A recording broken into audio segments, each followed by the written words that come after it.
I'm the Vice Chair of the Executive Committee. The clerk has confirmed we have quorum, and I will call meeting 4 of the Executive Committee to order. Welcome, everyone. Today's meeting is being held with members of Council and City staff participating both by video conference and in person at City Hall in Committee Room 1. The City is open to the public, and anyone is welcome to attend the meeting at City Hall today. The public may continue to participate electronically by video conference. This meeting is also being live streamed online at youtube.com/Toronto City Council Live. And sorry, we're in Committee Room 2. I did not update the script. Okay, that's okay. The clerk staff have connected remote public speakers to the meeting by video conference, and there are public speakers in the room with us today. The list of speakers can be viewed online by visiting the Executive Committee's page at toronto.ca/council and clicking the speakers box for today's meeting. I ask for everyone's patience if we experience any delays or technical problems during the meeting. The City Clerk has provided all agenda materials via the Clerk's meeting portal. Clerk's IT staff will be available to participants to help with your devices. As part of each agenda item, I will ask members to raise their hand or unmute their mic if they wish to question staff or speak. I will then create a speakers list, and we will call on members when it is their turn to speak. When voting on an item or a motion, I ask that members ensure that their video is on and to raise their hand to indicate their vote. Members, this is a paperless meeting, and I want to remind you that you must still submit and approve your motions by email. Staff are available at exc@toronto.ca to help with any motions. Although we are in different locations and meeting remotely today, the committee would like to acknowledge the land we are meeting on is the traditional territory of many nations, including the Mississaugas of the Credit, the Anishinaabe, the Chippewa, the Haudenosaunee, and the Wendat peoples, and is now home to many diverse First Nations, Inuit, and Métis people. We also acknowledge that Toronto is covered by Treaty 13 with the Mississaugas of the Credit. Are there any declarations of interest under the Municipal Conflict of Interest Act? Seeing none, we need a motion to confirm the minutes of March 21st. Councillor Ainsley, all those in favor? All those opposed? That carries.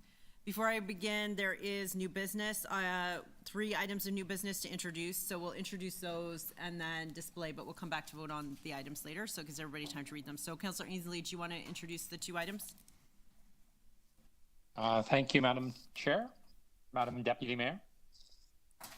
The first item, EX 4.11, Federation of Canadian Municipalities Board of Directors meeting, March 7th to 9th, 2023.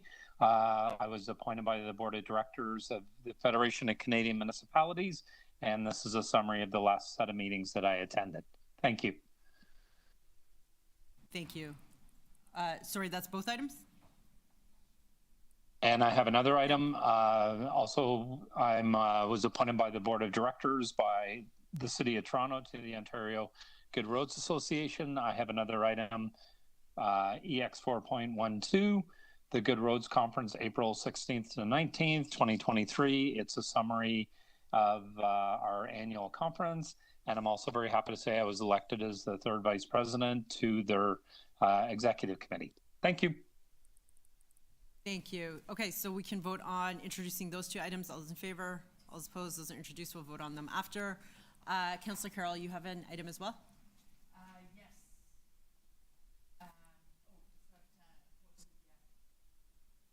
Sorry about that. Yes, I don't know if it's going up on the screen, but suffice it to say, why buy a mattress anywhere else? It's a motion to accept a donation. City Council authorized the Director of Strategic Partnership to accept an in-kind donation from Sleep Country Canada valued at $58,000, which is just slightly over the $50,000 cap. And I'll consider 2 and 3 read. Okay. Yeah. So we'll vote just on introducing the item. All those in favor, all those opposed, that item carries. Those will be displayed. We can come back to them in a little while to release those once everybody has a chance to have a look at them. Okay, so we'll proceed with the order paper. So EX 4.1, Portland's flood protection update. Would anybody like to hold this item? Okay, seeing none, somebody like to move the item? Sure. Councillor Crawford, all those in favor, all those opposed, that item carries. EX 4.2, Toronto Hydro and City of Toronto MOU for Hydro's Climate Advisory Services. Would anybody like to hold the item? Okay. EX 4.3, 2023 Education Property Tax Levy and Clawback rate bylaw. Would anybody like to hold the item? Okay, Councillor Crawford's moving. All those in favor? All those opposed? That item carries. EX 4.4, adjustment to capital budget, carry forward funding and future year commitments. Would anybody like to hold this item? Seeing none, Councillor Crawford, would you like to move it? All those in favor? All those opposed? That item carries. EX 4.5, annual report on city's loan and loan guarantee portfolios. Anybody like to hold the item? Somebody like to move the item? Councillor Carroll, all those in favor? All those opposed? That item carries. 4.6, remuneration and expenses of members of council and council appointees to agencies, corporations, and other bodies. Would anybody like to hold this item? Okay, seeing none, somebody like to move the item? Councillor Carroll, all those in favor? All those opposed? That item carries. 4.7, Toronto Water 2022 year-end capital budget in 2023 to 2032 capital plan adjustments. Would anybody like to hold this item? Okay, somebody like to move the item? Councillor Crawford, all those in favor? All those opposed? That item carries. EX 4.8, transfer 260 Adelaide Street West to Build Toronto. Would anybody like to hold this item? Would somebody like to move the item? Okay, so first we need to move the recs from the board.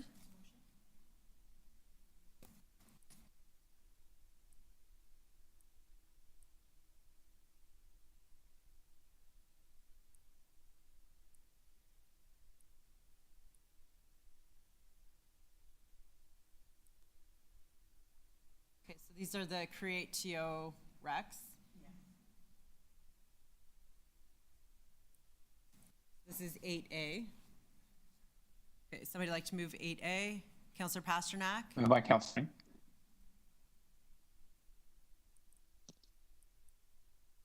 Sorry, what was that, Councillor Ainsley? Sorry, nothing. Good. Oh. Thank you. Sorry to interrupt. Okay, sorry. So who moved 8A? Councillor Pasternak. Okay, all those in favor of 8A? All those opposed? That carries. And then on the item as amended, all those in favor? All those opposed? That carries. 4.9, Metrolinx Ontario Line temporary lane closures on the DVP and Gardiner and temporary delegation of authority. Would anybody like to hold this item? Okay, somebody like to move the item? Who wants to move road? Who doesn't love a good road closure? Okay, Councillor Carroll. Councillor Carroll's moving the road closures. All those in favor? All those opposed? The road closures carry. Thank you, Councillor Carroll. EX 4.10, transit priority measures to support SRT bus replacement. I will hold as there are deputants on this item. So we can go back to the additional items, just make sure nobody has any holds. So 4.11, Federation of Canadian Municipalities Board of Directors meeting March 7th to 9th. Would anybody like to hold the item questions? Okay, Councillor Ainsley, you're moving. All those in favor? So moved. All those opposed? That carries. EX 4.12, the Good Roads Conference, April 16th to 19th. Would anybody like to hold the item? Councillor Ainsley, like to move the item? So moved. Okay, all those in favor? All those opposed? That carries. EX 4.13, donation from Sleep Country Canada to the City of Toronto. Would anybody like to hold this item? Okay, Councillor Carroll would like to move the item. All those in favor? All those opposed? That item carries. Okay, so we have two items remaining on the agenda. The first one, EX 4.2, Toronto Hydro and City of Toronto MOU for Hydro's Climate Advisory Services. And Councillor Morley, you had questions.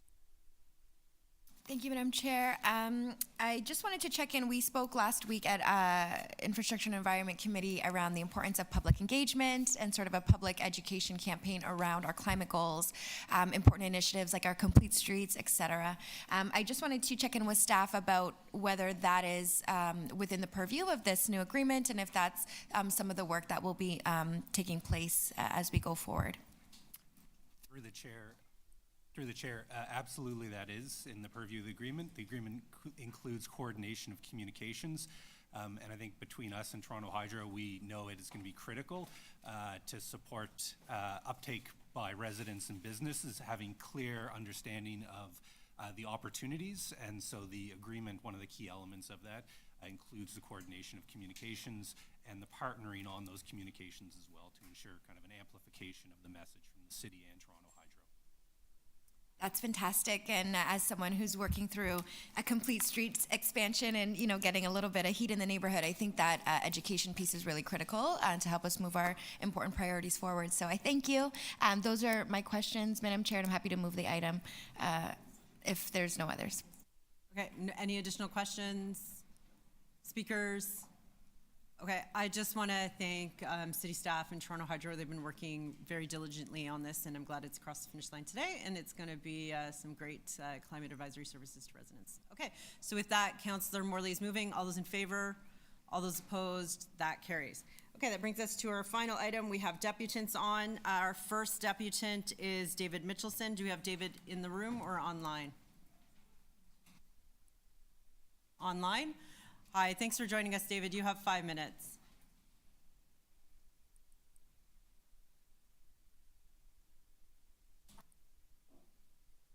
The opportunity to make this deputation on this agenda item pertaining to the Scarborough transit measures supporting the Scarborough LRT replacement proposal.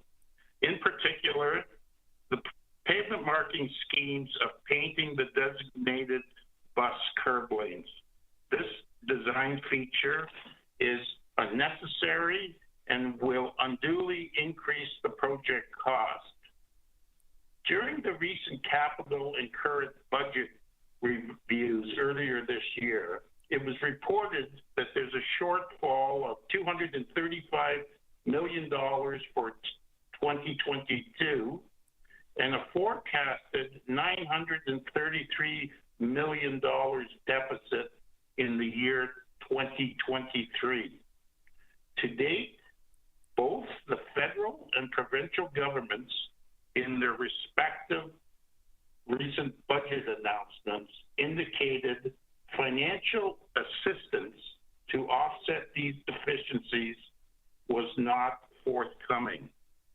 With the current fiscal environment within Toronto, Toronto is now facing, and the ever-increasing demands on taxpayers' dollars, it will be crucial for Toronto's financial well-being to become very cost-conscious of its spending habits and to reduce costs whenever and wherever possible, viable. This project is an example to start with the new trend.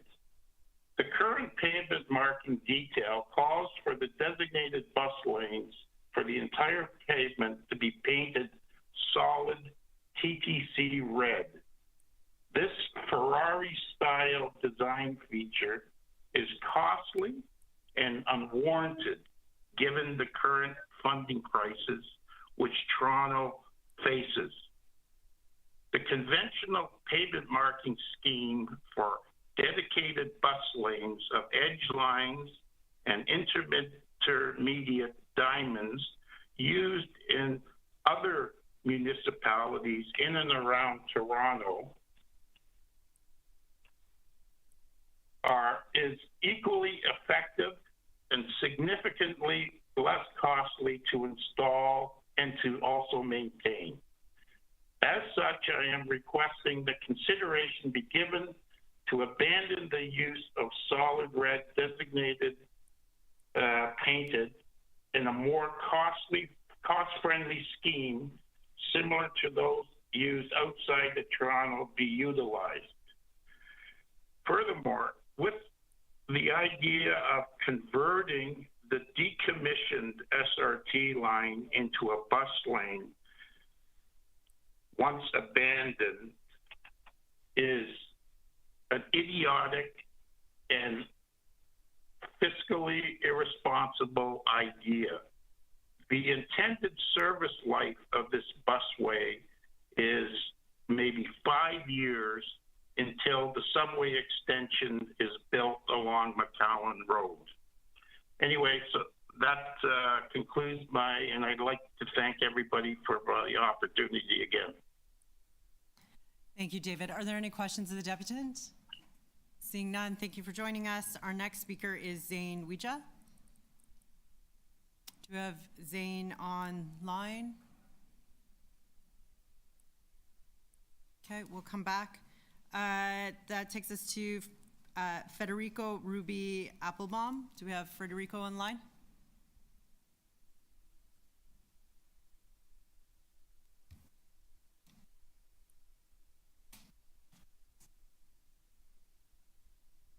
Okay, our next speaker is Fatima Saliji.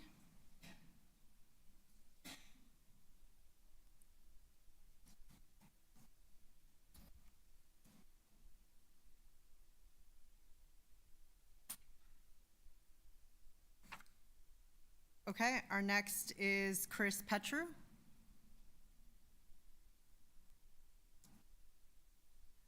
August Perinoth. Fern Hahn. Do we have Fern? Hafif Alivi.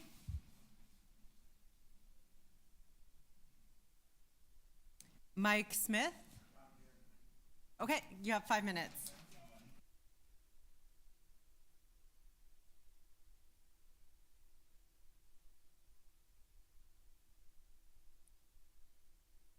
You can hear me. I got a loud mouth. Do I get 5 minutes on the clock? Sorry, hold on. I just want to make sure we might need the mic on even if you're not sitting so that it picks up onto the feed. So is the mic on? Okay. Okay, great. And you have 5 minutes. I talk a lot, so I'm glad the clock is there.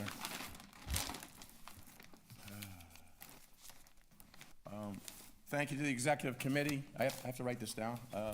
Thank you to the Executive Committee for allowing me to speak about the scrapping of the Scarborough RT trains in November. Many say it should have been scrapped years ago. My name is Mike Smith. I've been an independent consumer advocate for almost 50 years in Toronto. Yesterday I was 75. Today I'm 76. I had to write this down so I don't tell myself I'm 67. It's time I retire. I have a two-page safety and security report. I brought copies. I don't know if I may give these to the councillors, any TDC members and executive members. Please read the facts. I have investigated for over 2 years since June of 2020.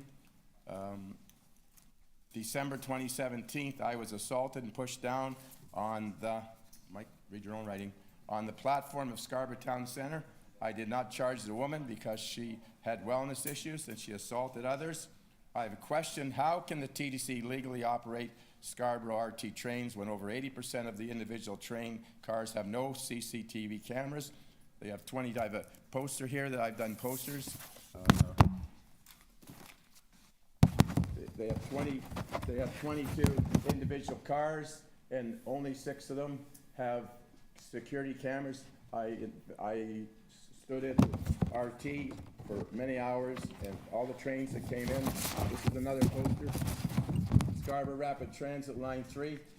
All of these ID cars, the date that they were made, these 3, they come in pairs, same as the subway. These 3 things, green, they've got cars. I stood there for a long time, trains coming in. This first train came in, 4 yellow, no cameras on the RT. You can see 2. So my being here is to tell the TDC that security is not very good on the RT. Like I said, if I could leave these for the members. Good. Oh, I'm going fast. Good.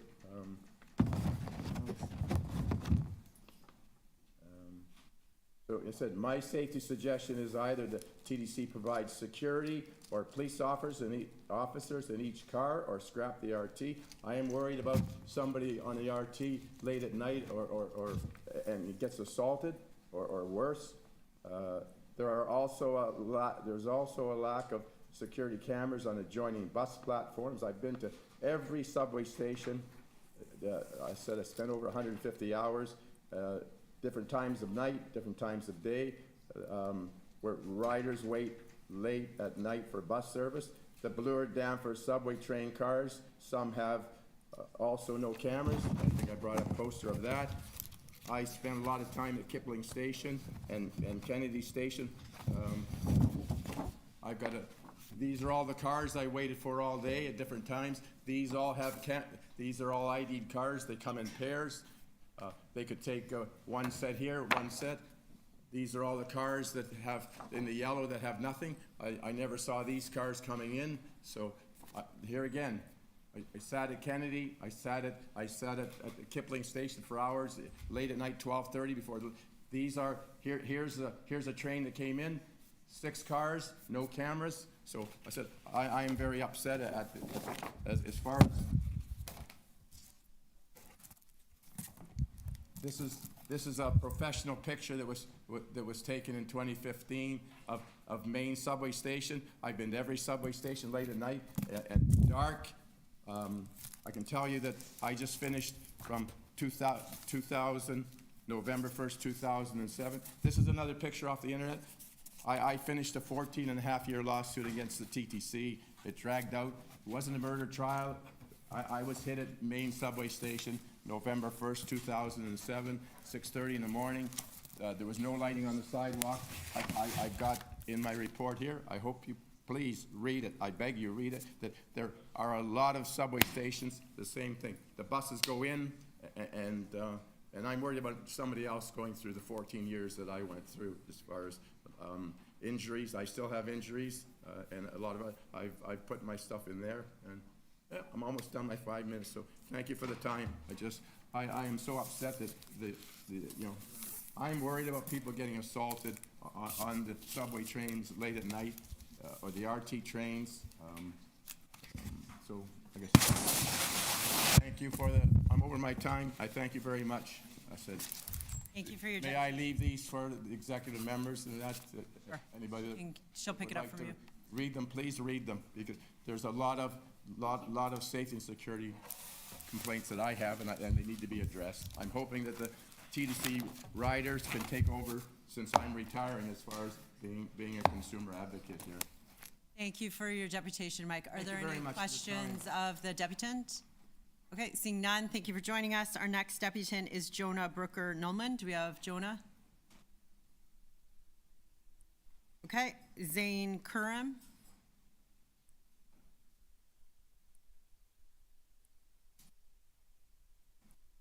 Thank you for joining us. You have 5 minutes.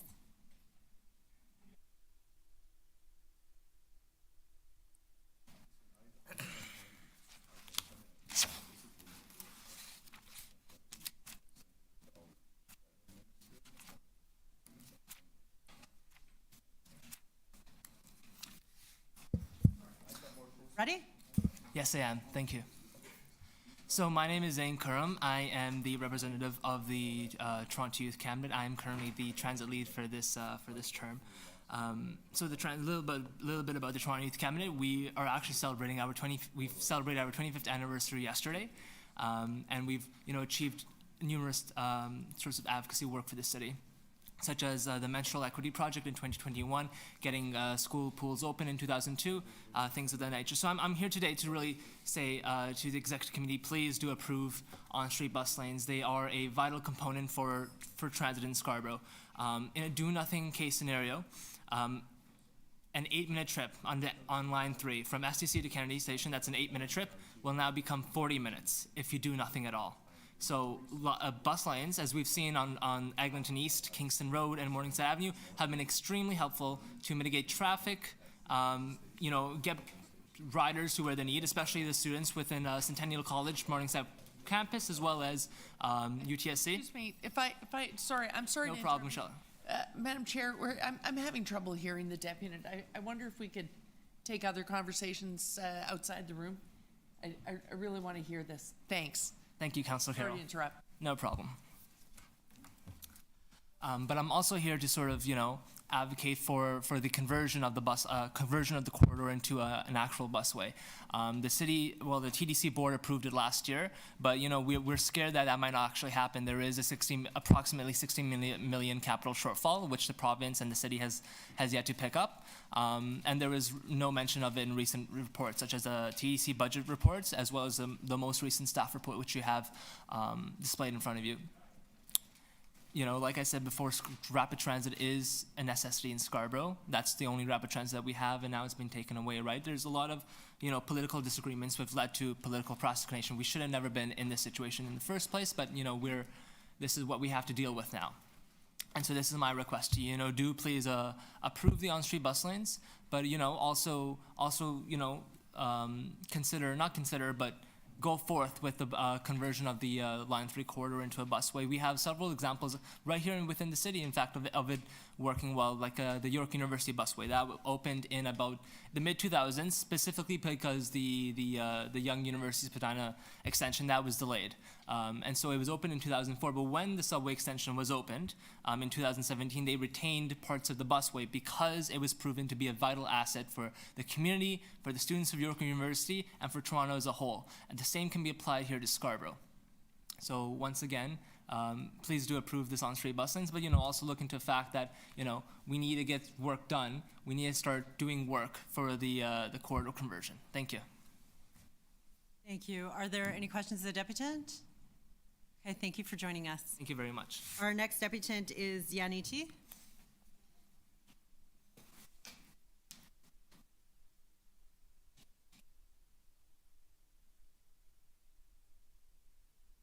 Okay.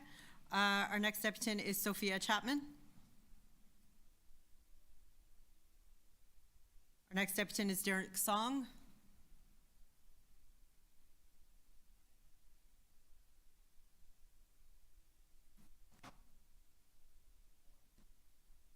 Good morning. Thank you for joining us, Derek. You have 5 minutes. My name is Derek Song, and I'm a volunteer of TDC Autos and a student of Albert Campbell Collegiate Institute, a school located in Ward 23, Scarborough North. Despite living in McCown and Finch, I still rely on the Scarborough RT to go to downtown for recreational work and school activities. I strongly support including a bus corridor on the former RT track between Ellesmere and Kennedy stations, as well as bus lanes on Kennedy and Midland Avenue. Since 1980, Scarborough has been long neglected on transit. The RT was simply a band-aid to temporarily satisfy this desire for transit on the east end. And now that band-aid is falling apart. Without the RT, we will either have to wait in already crowded buses and either take line 102, adding plenty of minutes to the commute. Campbell students who already rely on the 939, 39, and 129 buses to get to school already know that it's already congested. And just recently, we just had a single articulated bus on 939C to temporarily relieve that pressure, but it's still pretty congested. Without adding more supply, these buses will get more congested, and us students will have to wait in more congested buses that come infrequently. We can mitigate this problem by installing bus transit priority signals on roads such as Midland and McAllen, and increasing frequency on all bus routes, and decreasing the impact of the shutdown of the RT. Even after Line 2 has opened, the bus route can still be active and add much needed green space on the area. I know students from Northview Secondary School Heights Secondary School, located on Ward 6, York Center, who rely on the York University busway every day to commute to school, and even after the Line 1 extension was open. Scarborough has been long neglected of transit. The closure of the RT will simply make it worse for students and people like me. Right now, it is vital to support the East End and those who utilize transit by building the busway and supporting transit priority measures. Thank you. Thank you. Questions of the deputant? Oh, don't go anywhere. Councillor Carroll has a question for you. Yeah, I'm just wondering, because you are here from, you mentioned that you're a student at Albert Campbell. Yeah. So how many students are going to be relying on the bus to get to high school? Like, just sort of anecdotally, do you have an idea of how many of your friends? I know quite a lot of students since Campbell, it's like homeschool is pretty large since it encompasses Melbourne and some students from the West End too, because it has gifted programs. So right. I have a lot of students who I know who have to take the 39 bus from Melbourne every day, which takes 30 minutes. And right. If the RT closes, that bus will be congested, and that bus might come less frequency because more buses will be needed for the busway. Right. So I wonder, it's tough because if if you're in high school now, you would have been pretty young when we were doing the York University bus lane. So I wonder if it's probably not logical there, waiting for that subway to be built and the difficulty that we had with the number of bus routes that needed to get to York is we could not get the community to understand how much we could do and how much better service we'd have if we had those dedicated bus lanes that are recommended here. Yeah. It was part of the reason for doing the busway there. But we also had automatic provincial support for doing it because they knew they needed to do something in the short term. But putting in the busway is where the extra buses went. I don't know if students would understand that here, that dedicated network itself, just putting in the red painted lines, that's going to use more buses, and there's a limit to how many buses we have. I agree. Is that widely understood, or do we need to maybe do a little communication on that while this is all going on? I do believe we still need to do a bit of communication with that, especially considering right now, Finch Avenue East, which has no bus lanes. The frequencies, at Finch Avenue East, which has no bus lanes, the frequency is still pretty long. Occasionally it's 5 minutes, but sometimes it can get as fast as every 20 minutes. Right. So we have to do better on that. Yeah. Okay, thank you. That's really helpful. Thank you. Thanks. Any additional questions of the deputant? Okay, seeing none, thank you for joining us. Our next deputant is Daniel McIntosh.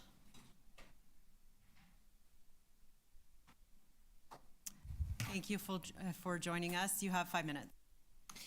Hi, my name is Daniel McIntosh. Thank you for having me here.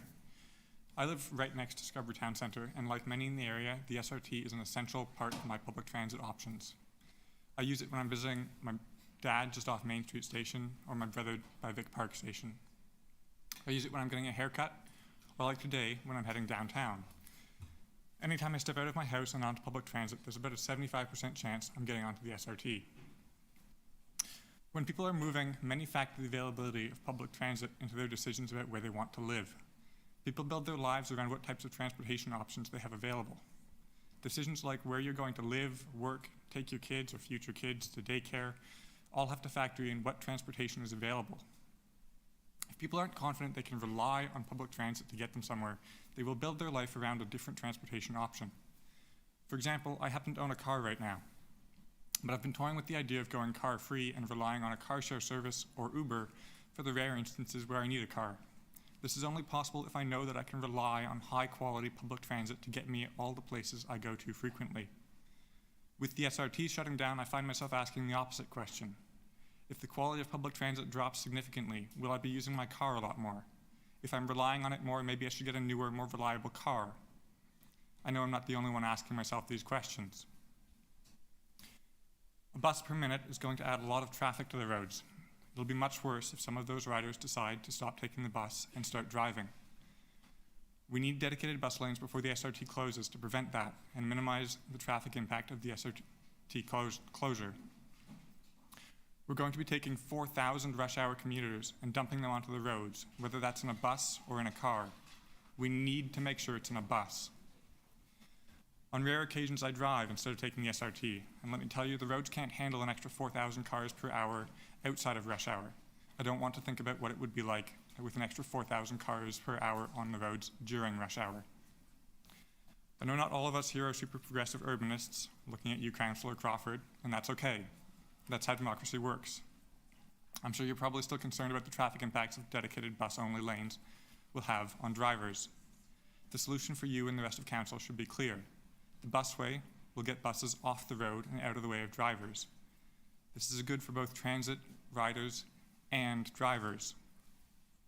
58 million sounds like a lot of money, but let's put that into context. Most transit projects are measured in billions. The Eglinton Crosstown, 12.8 billion. The Scarborough subway extension, 5.5 billion. Compared to those, the busway is a rounding error. Let's look at some things that are measured in the millions of dollars then. Remember, the busway will cost $58 million or $29 million per year for 2 years. Just this year, the city found the money to increase the police budget by $43.8 million, and unlike the busway, that's a cost the city will be paying in perpetuity. On a whim to try and address safety issues, the city spent $1.7 million per month for extra police officers on the TTC, or $20.4 million annually. The city recently estimated that a mere 50-cent commercial parking levy would generate $35 million if applied to only paid spaces. This was the minimum assessed option. Scarborough has long been underserved by public transit. Backtracking on this busway will send the message to I and everyone else in my community that the City Council isn't going to change that anytime soon. Thank you. Thank you. Are there questions of the deputant? Okay, seeing none, the last deputant is Kevin Rupsing. Do you have Kevin online? You have 5 minutes. Good morning. Are you able to hear me? We can hear you, Kevin. Good morning. Thanks for having me. My name is Kevin Rupasing. I'm a resident in Scarborough. I take transit. I drive. I walk. I bike. I get around in different ways. And I'm here to speak and ask that for your support of the staff recommendations in this report to install on-street bus lanes on Kennedy, Midland, and Ellesmere. This is, I think, a really important issue in our community, and I think the staff report highlights exactly what some of the problems are. If we were to take the 35,000 daily SRT trips that are happening on transit, and if those were to start switching modes, especially to driving, that's going to be a disaster for people getting around in Scarborough for the next 7 years. In the do nothing option, which is, RT riders getting onto our existing bus service, I mean, that's going to add close to an hour round trip for commuters. I mean, I think if you can imagine somebody commuting 90 minutes right now from Scarborough North to downtown each way, and then being told that that's going to add another half an hour because the RT is shutting down, that'll be devastating. They're going to be thinking about whether they can afford to get a car and to start driving. And as the last speaker said, the last thing that I want to see, even as a driver, is thousands more car trips happening on our roads. I think the reality is that this is not an ideal situation, that we're going to be losing a rapid transit line. And I think all of us have seen what happens when you take a railway and you shut it down and put people on buses. If you've seen the subway when we're running shuttle buses, it's a gong show. And that happens every now and then, but this will literally be the reality for Scarborough residents every morning and every evening for the next 7 years. So the staff recommendations to include the bus lanes, it's not ideal, but it's really going to make the best of a bad situation by making sure the transit can be reliable and faster. So then most people will be comfortable continuing to take transit and not switching over to driving. The other thing that I really hope you'll make a priority through in the coming years is support for the busway, converting the RT tracks into a dedicated bus lane. I think by doing that, you're going to see even more people continuing to use transit without switching to driving. I know other speakers have spoken in favor of that today too, and it is pennies on the dollars compared to other transit investment that's happening. The last thing I hope you'll also continue to look at and work with staff on is finding some other alternatives, like active transportation routes. The reality is that from Scarborough Town Centre to Kennedy Station, it's only about a 20 to 25 minute bike ride. But the fact is, most people don't feel that it's safe for them to do that trip. And when the RT shuts down and the bus service is running, that's also going to take about 20 to 25 minutes if we have dedicated bus lanes. So being able to get more and more people onto bikes and onto transit and keeping more cars off the road is a priority. And I really hope that for the Scarborough residents like myself and many others who couldn't come to speak today, you'll help us avoid a disaster for the next 7 years by supporting the staff recommendations. Thank you. Okay, questions of the deputant? Okay, seeing none, thanks for joining us, Kevin. Okay, I had called out all these speakers. I'll do one more call through to see if any are here. Zain Ouija? Thank you. You have 5 minutes.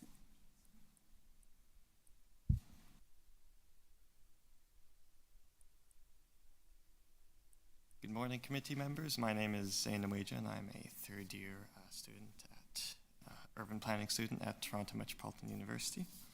In March, my colleagues and I were part of a team that had the opportunity to conduct a survey on the closure and temporary replacement plans of the TTC's Scarborough RT.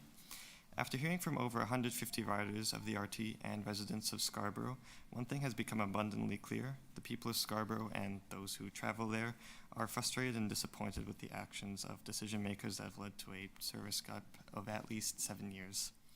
The situation has eroded trust between the decision makers and riders in the community and has left many residents concerned about the reliability of their commutes in the future.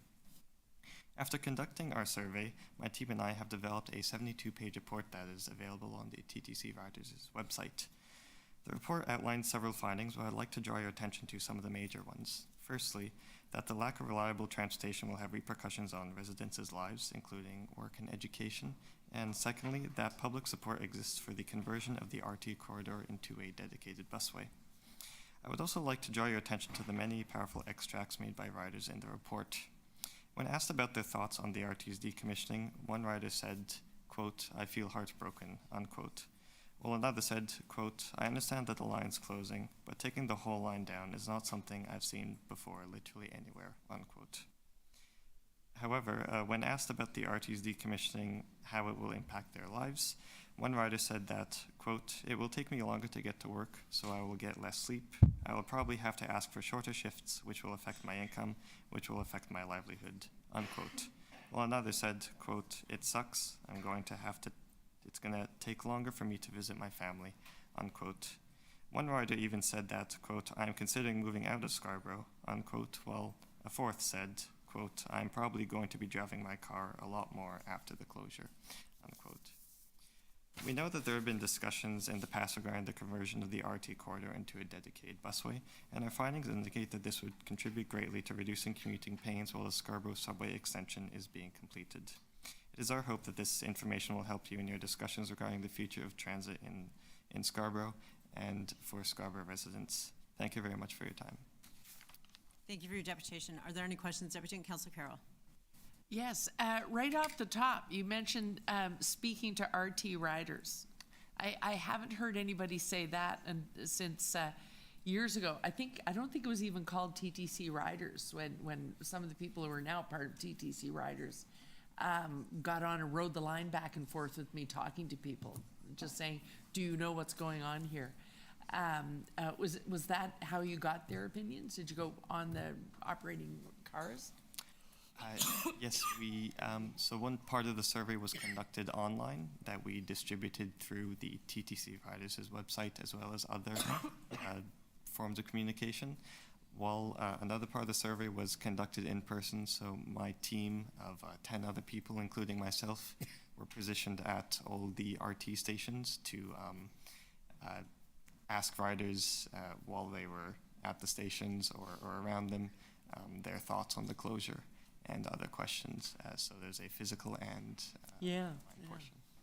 So some of them, since you were asking there, it would be difficult to show them the bus network that's recommended this morning. You'd be able to talk to them about what's life going to be like without this RT, but you weren't probably able to talk to them about the dedicated lines that are going in, the grid that will get us through this period of time.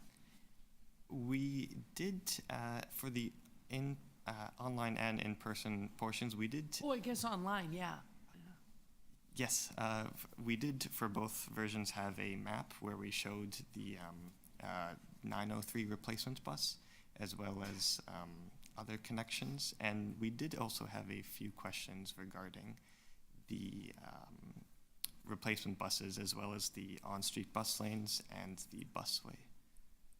Okay, thank you. I want to thank you for that engagement, because that part of the reason the RT didn't get its LRT replacement in our trip, we discovered there had been no engagement. So thank you. Any engagement is good. Thank you. Thank you, Councillor. Thank you. Additional questions, the Deputant? Okay, seeing none, thank you for joining us. Frederico Ruby Applebaum. Thank you for joining us. You have 5 minutes. Okay. Good afternoon, committee members. My name is Federico Ruby. I'm also a third-year urban and regional planning student at TMU. and I, along my other colleagues, there are 2 others who might be speaking. We helped organize this citizen-led engagement strategy on the closure of Scarborough Line 3, or the SRT. And so as part of the strategy, we did conduct a survey and in person where we actually talked to riders at Scarborough Town Centre, for example, or at Kennedy Station. And we received a lot of varied amount of opinions and really a lot of deep sort of understandings of how people felt about the actual closure of the line. Very strong feelings. But we also had the online component where we received a lot of quotes and a lot of real feedback as to what people tended to prefer when it comes to an actual replacement for the transit line. So as we received 150 voices, 150 responses, we had a lot of diverse voices and received a lot of feedback on the implementation of bus lanes and the busway along the current Scarborough RT right-of-way. And so in asking respondents how they felt about the proposed replacements, responses were generally negative around the actual replacement of the RT. Generally, shuttle buses were seen as a real negative thing. However, when we asked respondents about the implementation of bus-only lanes along Kennedy and Midland, respondents were generally a little bit more positive. They knew that this would be an improvement to transit times, to adding bus priority. However, the most positive responses when it came to the actual shuttle bus replacements were around the busway. And so the busway conversion was seen as, by most residents, as a far more favorable thing. When it comes to the actual shuttle buses, one response said, it's going to be a transit nightmare when the shuttle buses run. When there's bad weather, it's already slow and tedious. I can't imagine suffering that for 7+ years. Scarborough is already underserved, and now it's going to get even worse. It is generally unacceptable that all that is being offered as a replacement is a shuttle bus service. And in our responses, we received a lot of feedback around how generally Scarborough is very underserved, that there's a lot of equity issues, and that was a major theme running through our survey. And so a lot of respondents were very, very concerned around the lack of any replacement plan, around how the fact that this is probably going to take more than 7 years. And so we see a lot of transit frustration, a lot of frustration really with the civic and social contract and politicians. Someone said that they felt betrayed by the politicians. And then others felt that this was a long series of errors by governments and the such. And so this is the sort of frame that we got as part of our engagement strategy. So thank you. Thank you for your deputation. Questions of deputant? I love that they're deputing for 3 minutes. It's like, you guys know when we get a lot, we shorten it, so everybody just came prepared for 3 just in case. No questions. Thank you for joining us. Thank you. The next deputant is Fatima Saliji. Online, in the room, last call. Okay, Chris Petru. Online. Hi, Chris.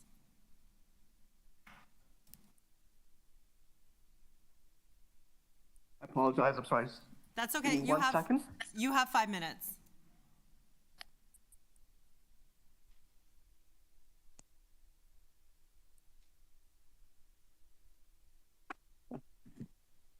Hello, and thank you everybody for letting me give an opportunity to speak.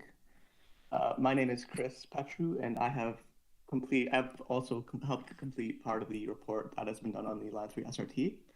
But I am also a resident of Scarborough in the Dorset Park district, and as a frequent user of the SRT, I am going to basically share my own personal experience, as well as the experience that many within the neighborhood and surrounding areas sort of face. So as to sort of paint a picture of essentially what many concerns of the surrounding communities are, and essentially what other people within these surrounding communities have also been sort of saying what their concerns are about the closure of the SRT. So as somebody who uses the Ellesmere station frequently to access Kennedy Station in order to use Line 3, many people within the community are essentially facing concerns about essentially how they're going to access the rest of the city, since many people within the neighborhood don't have access to cars or do not have access to their own personal modes of transportation, which I fortunately am able to have. Unfortunately, it also means that people who do have their own modes of public transportation are also going to be relying on sort of their own modes of transport and sort of their own personal sort of vehicles in order instead of public transit, which is something that I believe that the city has been trying to mitigate and sort of increase sort of usage of public transportation. And people who don't essentially have access to that will essentially just be using the replacement bus service, which many people within the survey have sort of claimed that they fear that the bus service is unreliable and sort of they face concern. They've stated their concerns that essentially that the bus services sort of don't run on time or they get blocked off by weather. And that was one of the main concerns that we sort of faced within the interviews, and it's sort of something that was echoed a lot within the Dorset Park community when we sort of did our interviews at Ellesmere Station. So essentially, in order to sort of foster this trust with the surrounding communities and with the surrounding neighborhoods, I believe that sort of more should be done in order to ensure the busway is complete sort of in time and sort of experiment with the usage of different sort of modes of transportation and different ways of running the bus services, such as through busways and sort of looking into whether or not bus lanes can be done or not. Thank you. That's all. Thank you for your deputation. Questions of deputant? Another 3-minute deputation. They are so used to us shortening the time. Next presenter is August Puranath. Do we have August online or in the room? Thank you for joining us. You have 5 minutes.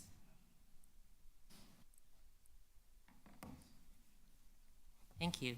Hello, councillors. My name is August Puranath, and I am speaking on behalf of TTC riders, and I'm also a daily transit rider. I'm also an undergrad student at Toronto Metropolitan University, and I use transit in Scarborough pretty often. When the Scarborough RT closes this fall, transit riders like myself will be stuck using replacement buses for 7 years or even more until the Scarborough subway extension opens. This is why it's more important now than ever to ensure that replacement buses have the strongest priority possible so they can accommodate the 35,000 daily riders that pack into Scarborough RT trains today. The proposed bus priority measures are good, and I thank the staff for their hard work. However, there's still some room for improvement that we should be pushing. I did bring a slide deck. Unfortunately, it's currently not with me, but I'll try my best to describe what's in the report. Major intersections are the main points of congestion, and we need to make sure that buses don't get stuck behind right-turning cars. For example, at Kennedy and Ellesmere, there is a proposal for red bus-only lanes, but it disappears right as it leads up to the intersection. This is where most congestion happens. We need to make sure buses can bypass that congestion. So one point we want to see is, can those red bus lanes, can these priority measures be strengthened to lead right up to the intersection so they can bypass traffic? At Ellesmere and Midland, Kennedy-bound buses are proposed to add over 800 meters to their journey to complete a U-turn just to make a right turn to go down on Midland. That doesn't seem like a transit-first approach to me. We need to make sure that buses have the most direct path possible. This is such a critical route. It means giving them priority to turn left directly from Ellesmere onto Midland. If Toronto claims to be a transit-first city, it needs to put transit riders first. We can't be having detours forced upon thousands of transit riders on this critical replacement service just so other traffic can turn left. It's simply unacceptable. Can a dedicated queue-jump lane be added for left turns onto Midland?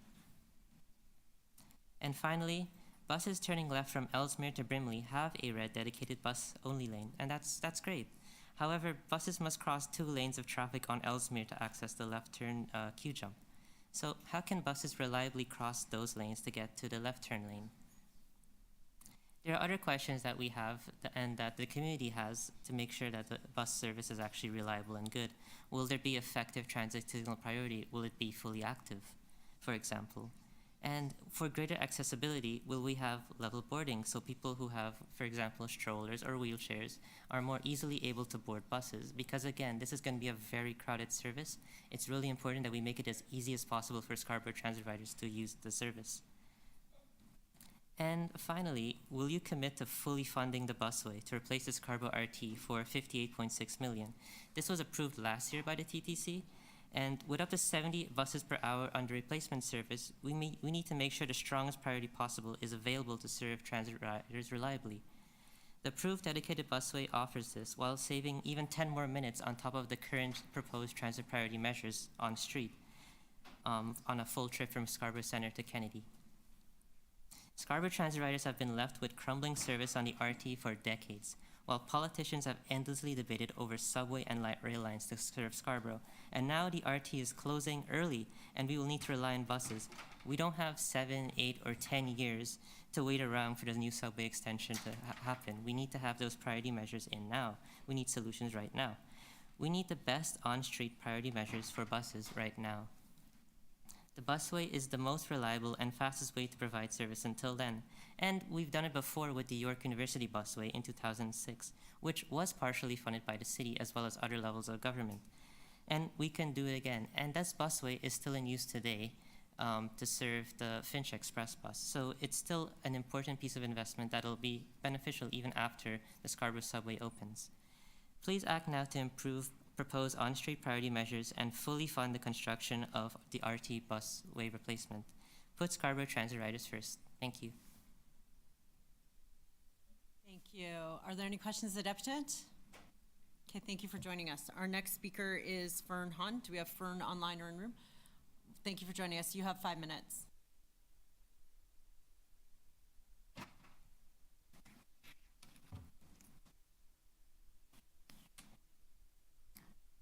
Hello, my name is Fern Kahan, and I am a student at Toronto Metropolitan University. I'm here to express concern regarding present plans for the Line 3 replacement bus service. First, it is imperative that you commit funding for the RT corridor busway between Ellesmere and Eglinton. This busway will offer dramatic travel time and reliability improvements to the bus service on which tens of thousands of riders will rely for at least 7 years, likely longer.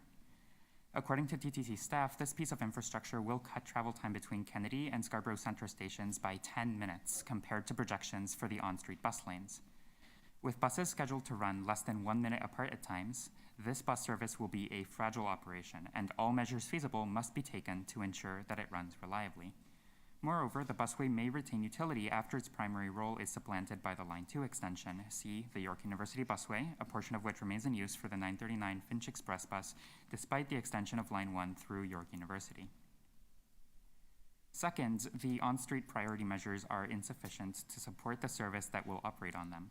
Much as the busway is crucial to bridge the several years gap in rail transit service to Scarborough Centre, no corners must be cut in implementing on-street priority measures to effectively serve this corridor until the busway can open.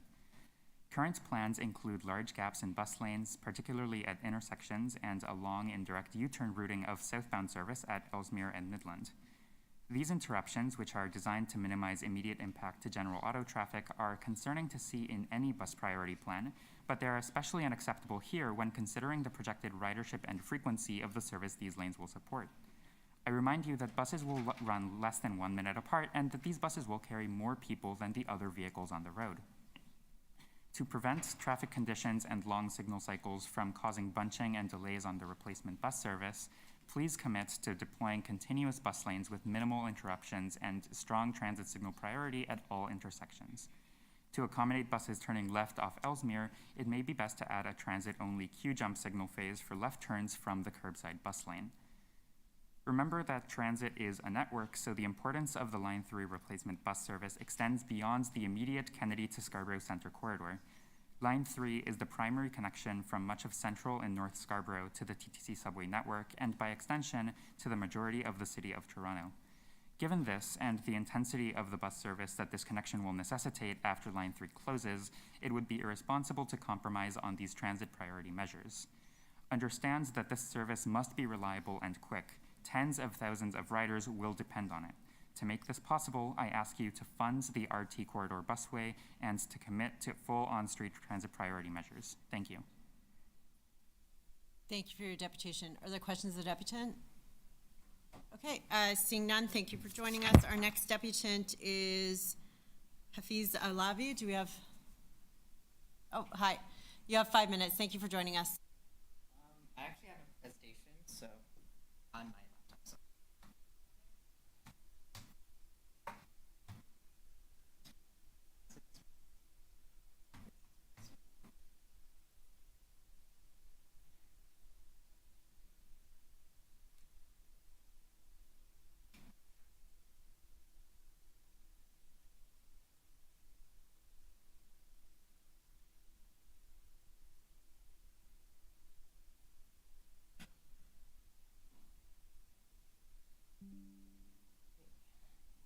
Thank you. Go ahead. You have 5 minutes. Good morning, Executive Committee and City Council members. This is pretty exciting. It's my first time here. I'd like to talk about the bus lanes that are being proposed, as well as how we can make it safer for cyclists too, especially as part of building an active transportation network in Scarborough. So you probably know that staff are proposing bus lanes along the Line 3 road corridor to support shuttle buses. This is obviously necessary to support the many frequent buses along the corridor, and these lanes would allow buses and bikes, which is good, right? I think it's great, but I think we can do much better. So what the city proposes is the sort of standard design for bus lanes in the city, which is like the curbside with the shared bus and bike lane. But the main problem with this design is that, especially for new cyclists, this can be very uncomfortable, and especially with the proposed frequency for the shuttle routes, this wouldn't be comfortable for a lot of people. So that's why we can actually narrow the road lanes to actually fit both a dedicated bus lane and a protected bike lane. This would make the road safer it would make it much safer for everyone, and it would also kind of reduce the sort of conflicts that can be seen with the general bus lanes. We could also do a similar design on Midland Avenue with the proposed southbound bus lanes. We could actually have both a southbound bus lane and a bike lane and a cycle track. So this would allow cyclists and buses to share the road very effectively, and also to allow people to cycle safely. And we also wouldn't need to do any extra road work. We would just adjust the lane widths. A similar design can be implemented on northbound on Kennedy Road as well. There's many examples of these sort of bus and bike lane combinations in North America. We have in Cambridge and also in Culver City, California, where buses and bikes can both benefit from these road reconfigurations. So when the Line 3 closes, there's going to be the sort of dedicated bus lanes with the routings, but we could also offer an active transportation network to allow people to cycle safely. We could have a pair of bike lanes and cycle tracks on Midland and Kennedy, and also cycle tracks on Ellesmere Road, Lawrence, and Eglinton for people to safely cross the rail overpass, so that people can effectively get around. And this is also really great because it fits into the greater cycling network of the city. There's a lot of car and bike lanes and trails like the Meadowway, Eglinton, and Bremerton, and there's also a lot of future connections as well. So there's a really lot of potential with this proposal that would really see Scarborough much better connected for cyclists. And this is really important because a cycling network can really complement the TDC services. They could work in tandem to reduce crowding and to give people more options to safely get around. A lot of local trips can be done conveniently by bike, but Scarborough has historically been underserved for people riding their bikes. So yeah. And especially because the city tends to use a quick build approach to build these bus lanes, we could also we would also like to see like sort of bundling additional infrastructure improvements. Like, why not like paint some bus lanes and bike lanes, you know, using the existing roadway? And I know the city is also doing some minor like civil work at some intersections, so there's an opportunity for that. So to conclude, I'd like to reiterate my support for the executive committee to pass the bus lane plan as proposed, as recommended by the staff. But I'd also really urge this, the city and councillors to push for funding the SRT rail conversion. I feel like it's like the bare minimum that we can do for Scarborough residents, especially because I also live in Scarborough in this area. There's many people who rely on the bus, so I think that's really important. But also, I would also like to see staff explore bundling active transportation improvements like bike lanes, cycle tracks, and multi-use trails alongside the installation of bus lanes wherever feasible to like further strengthen our transportation network and fulfill our citywide goals. I feel like there's really potential to really make biking and transit better together. Thank you for your time. Thank you for your deputation. 4 minutes, 57 seconds. I know you can't see the clock. Any questions of the deputant? Okay, thank you for joining us. Our next deputant is... Madam Chair? Oh, questions? Okay, Councillor Thompson has questions for you. Yes, thank you. I know you were not able to see me. Just really briefly, thank you for your presentation. I wonder if you could forward a copy of the presentation deck to my office. I'd appreciate taking a closer look. Yes, the presentation is also available to staff and councillors, so that is available too, but we can talk further if you'd like. Thank you. Great. Seeing no additional questions, our next speaker is Jonah Brooker-Nolman. Do we have Jonah in the room, online? Online? Hi, Jonah. You have 5 minutes. We do. We do. All right. Hello. My name is Jonah Brooker-Nolman. I'm a constituent of Ward 9, but I travel to Scarborough a lot for various reasons, and I'm a future TMU urban planning student. As such, I am highly concerned about the political treatment of the RT replacement busway project, as well as the general future of transit in Scarborough. Which is why, on behalf of myself and TTC riders, we have come up with several requests to give Scarborough Transit the political treatment it deserves. Most importantly, the right treatment around the RT replacement bus lanes and keeping the busway project. Make sure it opens in 2025 and make sure it gets the right construction. The most urgent request from us is that you do not backtrack on the RT replacement busway. It's insecure for funding for it as soon as possible. This busway would be a viable transit option for Scarboroughians until the extension opens, whereas the bus lanes on Kennedy and Midland won't really be. It would only take 15 minutes to travel on and save up to 10 minutes in each direction when compared to the bus lanes. It would provide huge commuting, convenience, and economic benefits to the people of Scarborough. This is something that should not be difficult to secure necessary funding, as the City Council funded 50% of the successful York University temporary busway. So a cheap, highly beneficial project like this should receive secure funding and construction as soon as possible. We ask you very, very much that you do not backtrack on this busway. Make sure it gets the secure funding and construction. In addition to that, another urgent request from us is that you give the temporary bus lanes on Kennedy and Midland the treatment it deserves. We ask you that you put in measures that prioritize buses on Kennedy, Midland, and Ellesmere roads until the busway is built, and we have several suggestions for it. Most notably, we ask that you put in a left turning lane, to implement a left turning lane for buses turning south from Ellesmere onto Midland instead of an intervening U-turn. We also ask for things like measures to be strengthened to avoid congestion at intersections. For example, make sure that buses have proper jump lanes and right turning lanes so that they are prioritized over cars and strengthens their commutes. And we also ask that you do things like making bus stops more accessible with level boarding. We ask that you implement as many solutions and improvements as possible to the bus lanes so that they are more of a viable transit option for Scarboroughians that they desperately need. In addition to our request for the busway and bettering the temporary bus lanes, we also ask that you work with the province to come up with solutions that would provide more transit relief for Scarboroughians during the RT replacement period.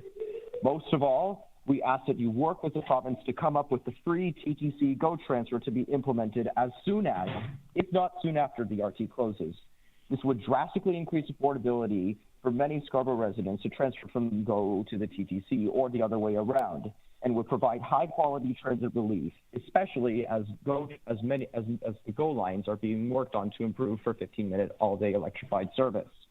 We also ask that you work with the province to come up with more long-term expansion plans to better Scarborough Transit as much as possible during and after the RT replacement period when the extension opens, such as funding the Eglinton East LRT, extending the Shepherd line to Scarborough Centre rather than Shepherd and McCowan, potential future subway extensions to other poorly areas of Scarborough like UTFC, North Scarborough and Malvern, and studies for things like a possible infill station at Danforth and Brimley on the Line 2 extension, as well as joining the Eglinton and Eglinton East LRTs together. We understand that at least some of our requests to better transit in Scarborough during and after the RT replacement period might be politically and financially difficult, but that does not mean you should backtrack at all, especially on the busway. That also does not mean you shouldn't try to work with the province to provide the short-term and long-term transit integration and expansion ideas that I have mentioned. If you make the right plans for Scarborough Transit, it will provide massive commuting and economic benefits for Scarborough during the RT replacement period and after the subway extension opens. It is time that you think more than the status quo. Thank you so much for letting me speak. Thank you for your deputation. Are there any questions of the deputant? Okay, seeing none, our next deputant is Yanni T. Do we have Yanni in the room or online?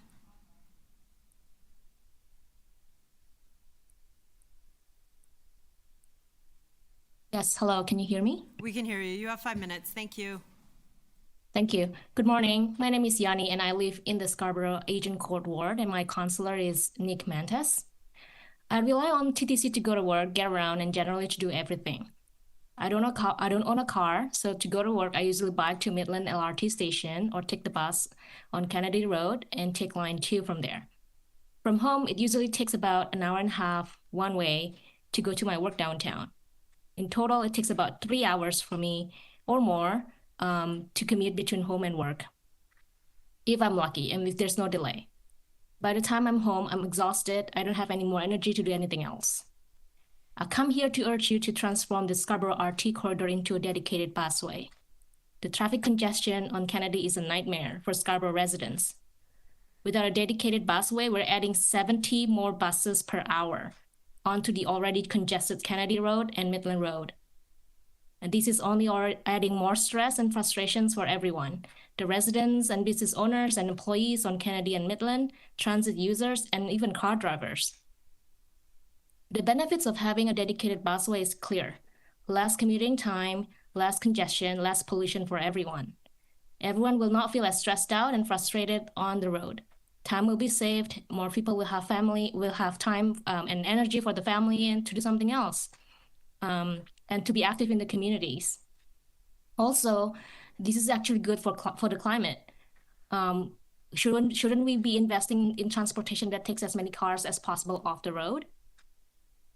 While the busway is being constructed, I also urge you to implement the strongest possible priority measures on the street, including red bus-only lanes on the street, a dedicated left-hand turn from Ellesmere onto Midland for buses traveling southbound, enough capacity at bus stops for all the riders using replacement buses and riders using existing bus service on Kennedy, Midland, and Ellesmere, reducing congestion at intersections by continuing red bus-only lanes up to the intersection, which would require adding a separate turning lane for other vehicles, and transit signal priority measures that are fully active so buses don't get stuck at intersections, and fully accessible bus stops for people with wheelchairs, strollers, and other devices to more easily and quickly board buses.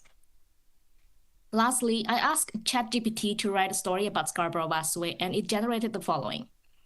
Scarborough was a city plagued by traffic congestion and inefficient public transportation.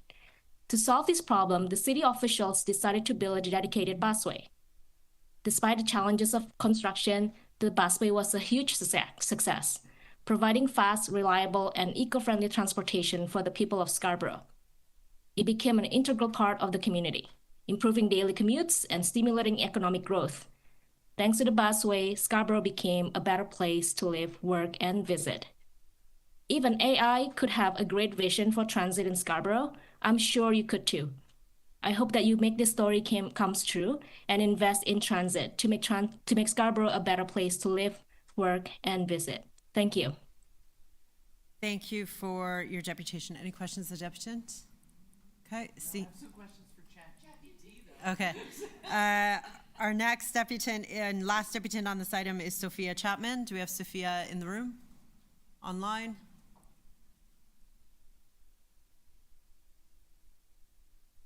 Hi, Sophia. Thank you for joining us. You have 5 minutes. Thank you.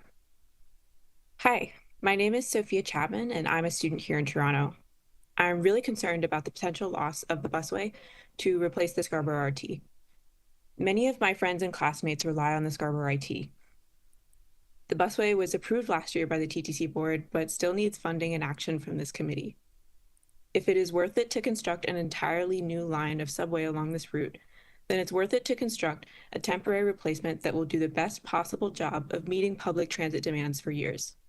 This way, when the new subway is completed in 2030 or later, as these kinds of projects are often susceptible to delays, it will take off running with the greatest possible ridership.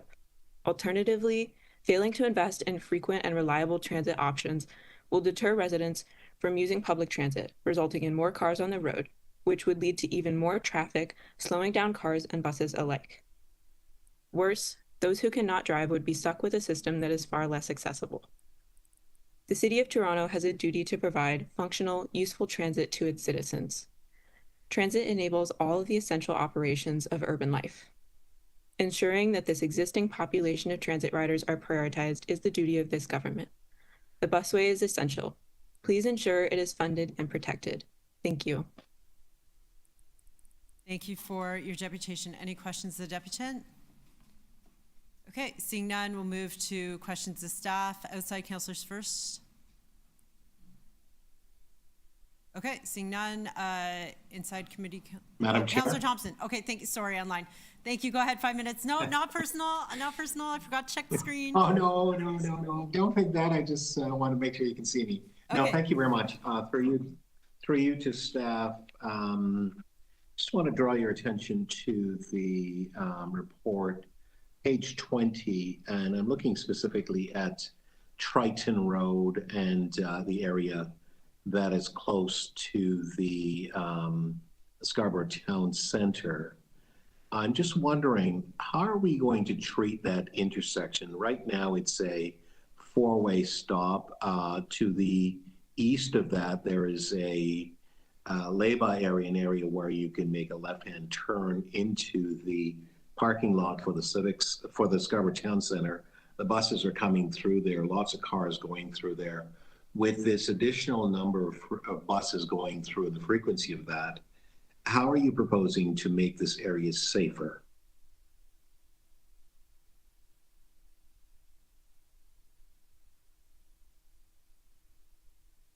Good morning, through the chair. The existing, the proposed left turn for Triton, we want to make sure that there's space for buses to come up from the terminal and have the priority to get onto Brimley. As for the always stop, as part of this project, there isn't any plan to either upgrade that to a full signalized intersection, but we are working with our planning colleagues at the city to look at future enhancement at the intersection, noting the fact that the plot to the north of Triton is undergoing development. Right, but you also have the GO bus stops that are there. So you've got the frequency of the GO buses coming through. So I'm not really sure about your comment that we're just going to review this and no plan is in place at this point to address that area because it's problematic now. But if we could maybe take that offline because I do have some more questions. I wanted to ask you on page 17, the new proposed signalized area, which is the Burr Approach and also Packard, which is on the south. Can you tell me whether or not there'll be throughway traffic through into Packard, or will that be restricted? Through the chair, the proposed signalized intersection at Ellesmere Road and Borough Approach will not allow a through traffic to go from basically Packard to Borough Approach, north and south. So the existing movements today will be kept, which is an eastbound left turn from Ellesmere and a westbound right turn from Borough Approach Road. Okay, thank you. My next question is for the city manager. Mr. City Manager, through you, a few years ago, I was told that there would be funding for the dedicated BRT utilizing the corridor. Now we're actually discussing that with the province. Can you help us to understand what is the plan in terms of your approach in order to acquire the necessary funding to allow for the dedicated BRT along the corridor? So through the deputy mayor, on both the subway negotiations and the busway negotiations, there isn't a funding agreement in place on that. We're still working through that, and this is a joint effort of the TTC as well as ourselves. I'm going to ask Derek if he has any further comment in terms of where that's at in a sense of time frame, I think is what you're after, Councillor, in terms of when we'll be bringing something back. We don't have anything to report today, but when might we be able to bring something back? Derek, I'll throw it over to you. Thank you. Through the chair to the councillor. At this point in time, as you can imagine, we are in deep negotiations with the province as it relates to what's called the agreement in principle, and that's at this point in time working its way through, and we're not going to probably be able to come back until, I would say, later this year. Okay, thank you very much. And can someone just remind me as to why it's necessary to have the dedicated lanes painted? Is there some comments earlier by one of the deputants as to not paint them?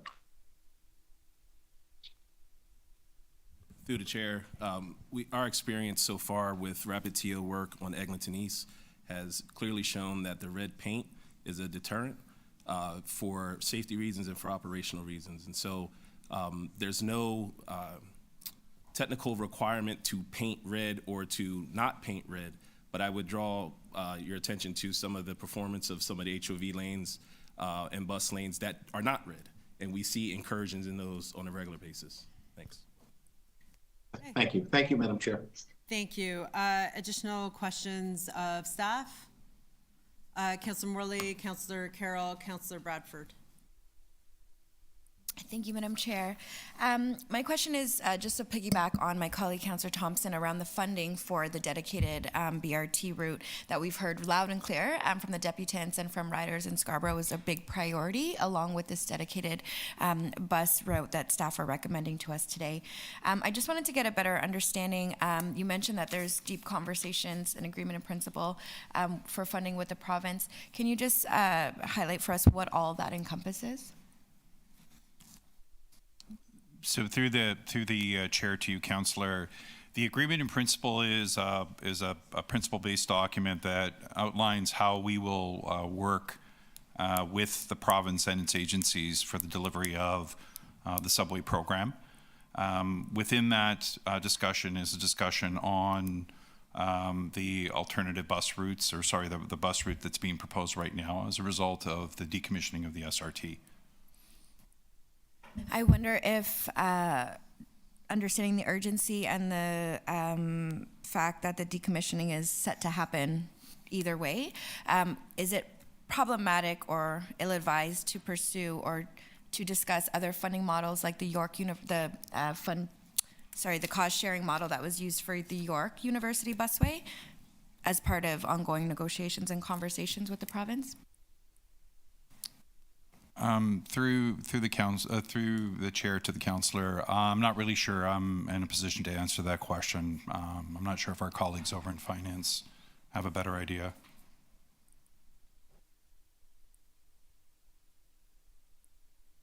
Through the chair, we'd have to take that back and review the agreement on York and come back to the councillor. Thank you. I just want to really highlight the urgency, I think, in us all moving forward and securing the appropriate funding on this particular major need for our residents out in Scarborough. So those are my questions. Thank you to staff for the great work.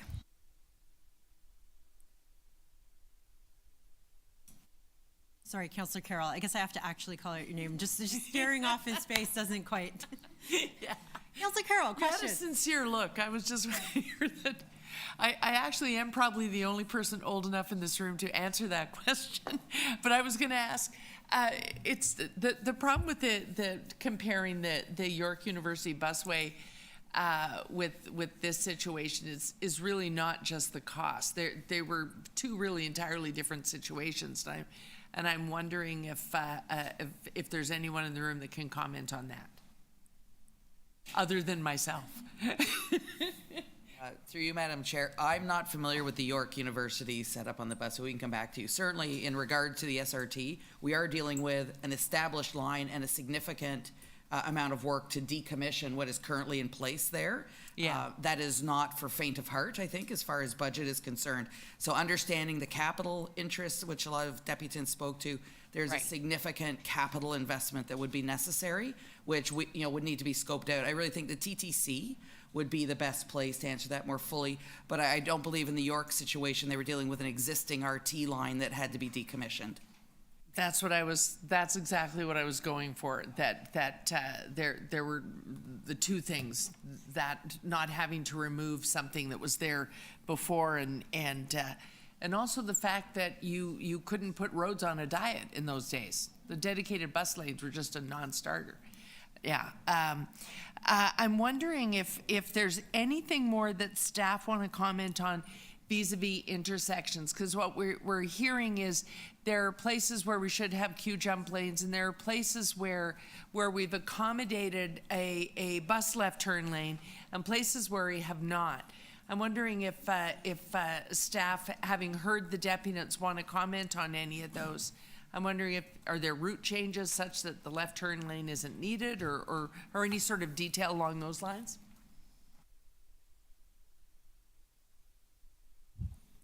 Through the chair, I'd like to answer maybe a couple of questions that we've heard through the deputant. All right, I think that the first question about putting or extending those red bus lanes all the way up to the intersection.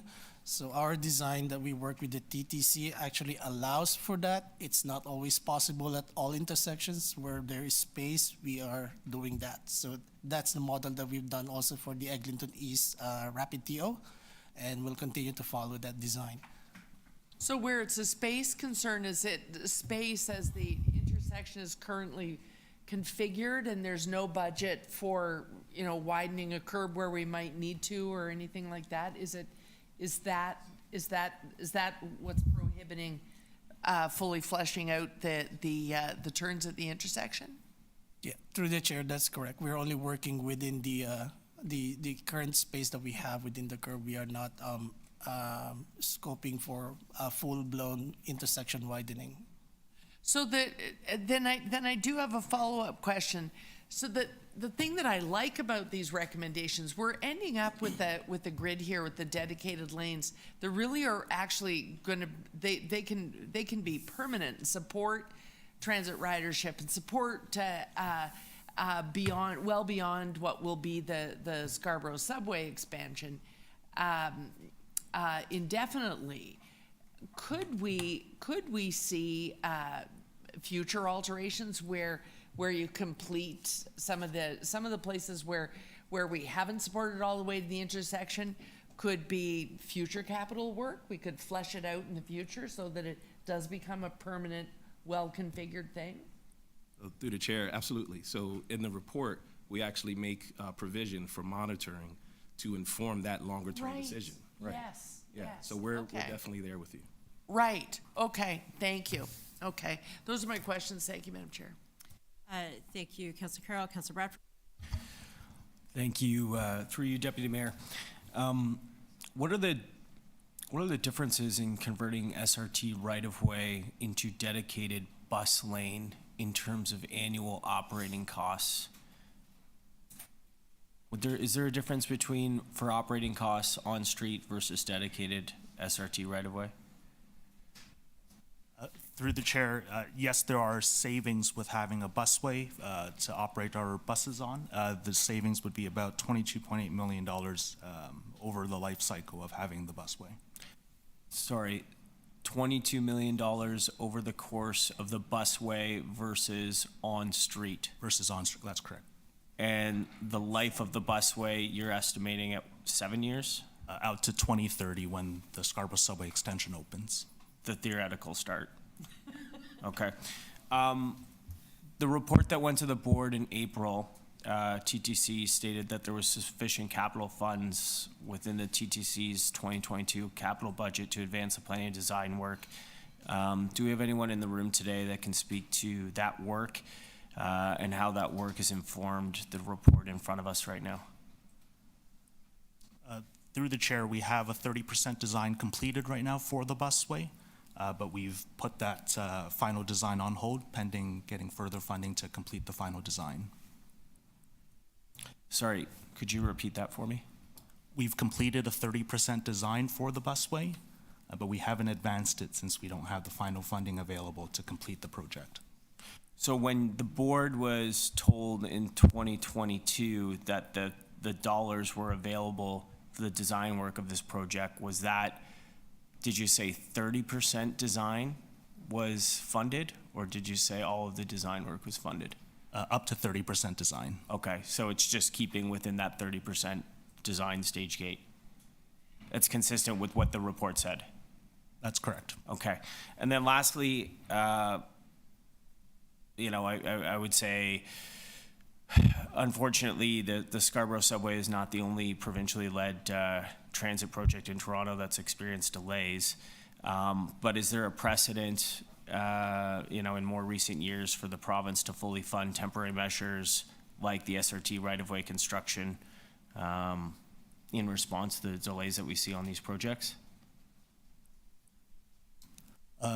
Through the chair, we've seen Metrolinx partner with us when there are difficult construction projects. An example is just outside the street for the Queen and Yonge closure, that they've helped us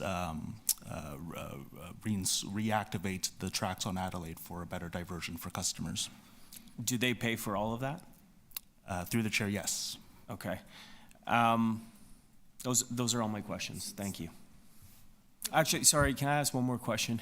You sure can. Yeah, the conversations that we've engaged with on the province over the past number of months, do you have a prospectus on how those conversations are going with getting the province to come to the table for funding on this, or an outlook? So through the chair to you, Councillor, no. At this point in time, we are, as I said previously, in deep discussions with the province with regards to funding, but there's still no conclusion at this point in time. I don't want to provide you with some sort of an estimate that we can't commit to. Okay, thank you. Okay, additional questions? Okay, I have some questions. What is the status of the dedicated busway, and when will we receive an update on the outcome of those discussions?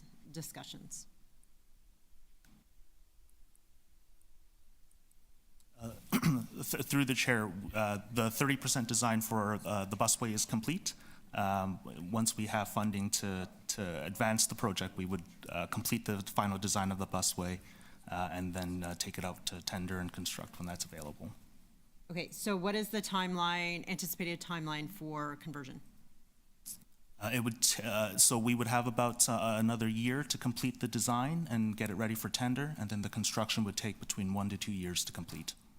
So in discussions and existing agreements with the province, did they agree to cover ancillary costs associated with the Scarborough subway?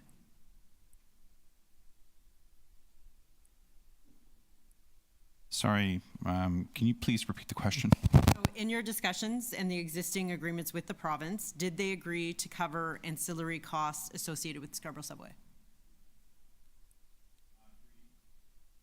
Sorry, through you, no. At this point in time, what they've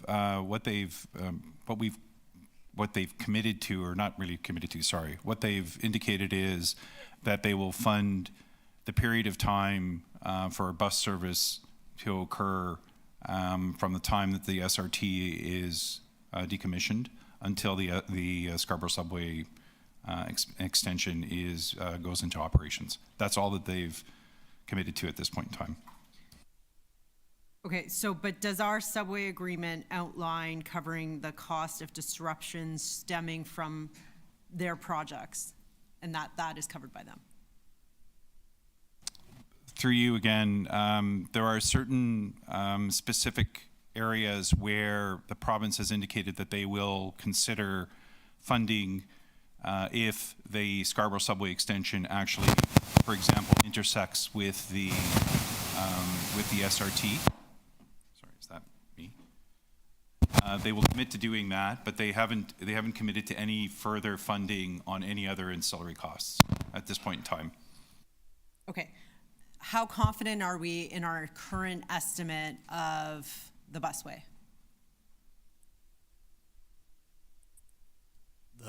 Through the chair, the total cost is about $58.6 million, and that's based on our class 4 estimate from that 30% design. 1.5? 58.6. Based on what percentage design? 30% design. Okay. Do we have funding included for the design beyond 30%? Through the chair, no. What would that cost be? It would take about $2.9 million to finish the design and get it ready for tender. And then after the 2.9 of design work, we would have an updated cost estimate where we would be in a good position to negotiate with the province to cover the cost? Through the chair, that's correct. Okay, thank you. Madam Chair, I'm sorry, can I ask a follow-up? Because there's two things happening there. The last answer you received was, and then we would have a price, and then we would go to the province, versus we're hearing, then we would have a price, and we could then tender out. I don't believe, because I was on the commission last term, that the commission didn't give authorization to do design and feasibility, find the price tag, and tender out the project. They said, and then come back and tell us what that price tag would be. There isn't an authorization to build a busway currently from either the commission or council. Am I not correct about that?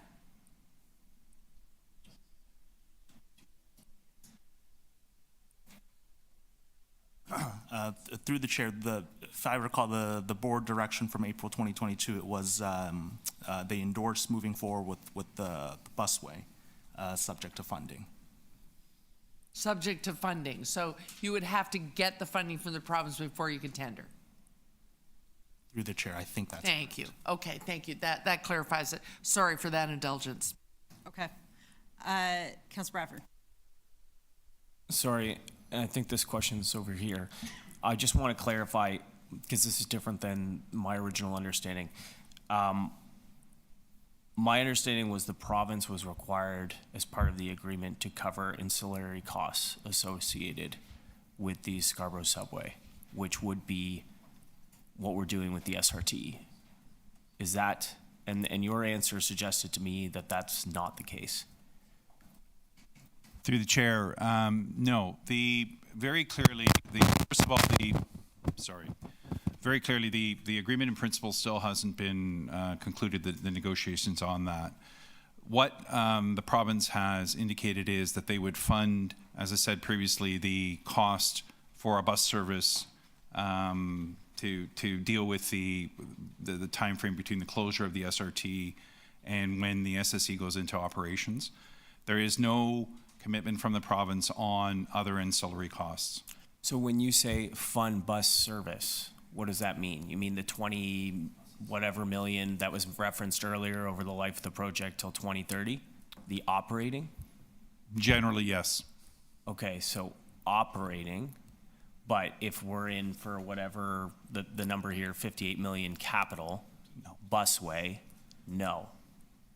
So through the chair to no, like there hasn't been an agreement to fund any sort of capital work associated with the busway. So they'll pay to run the buses, but they will not pay to build the busway.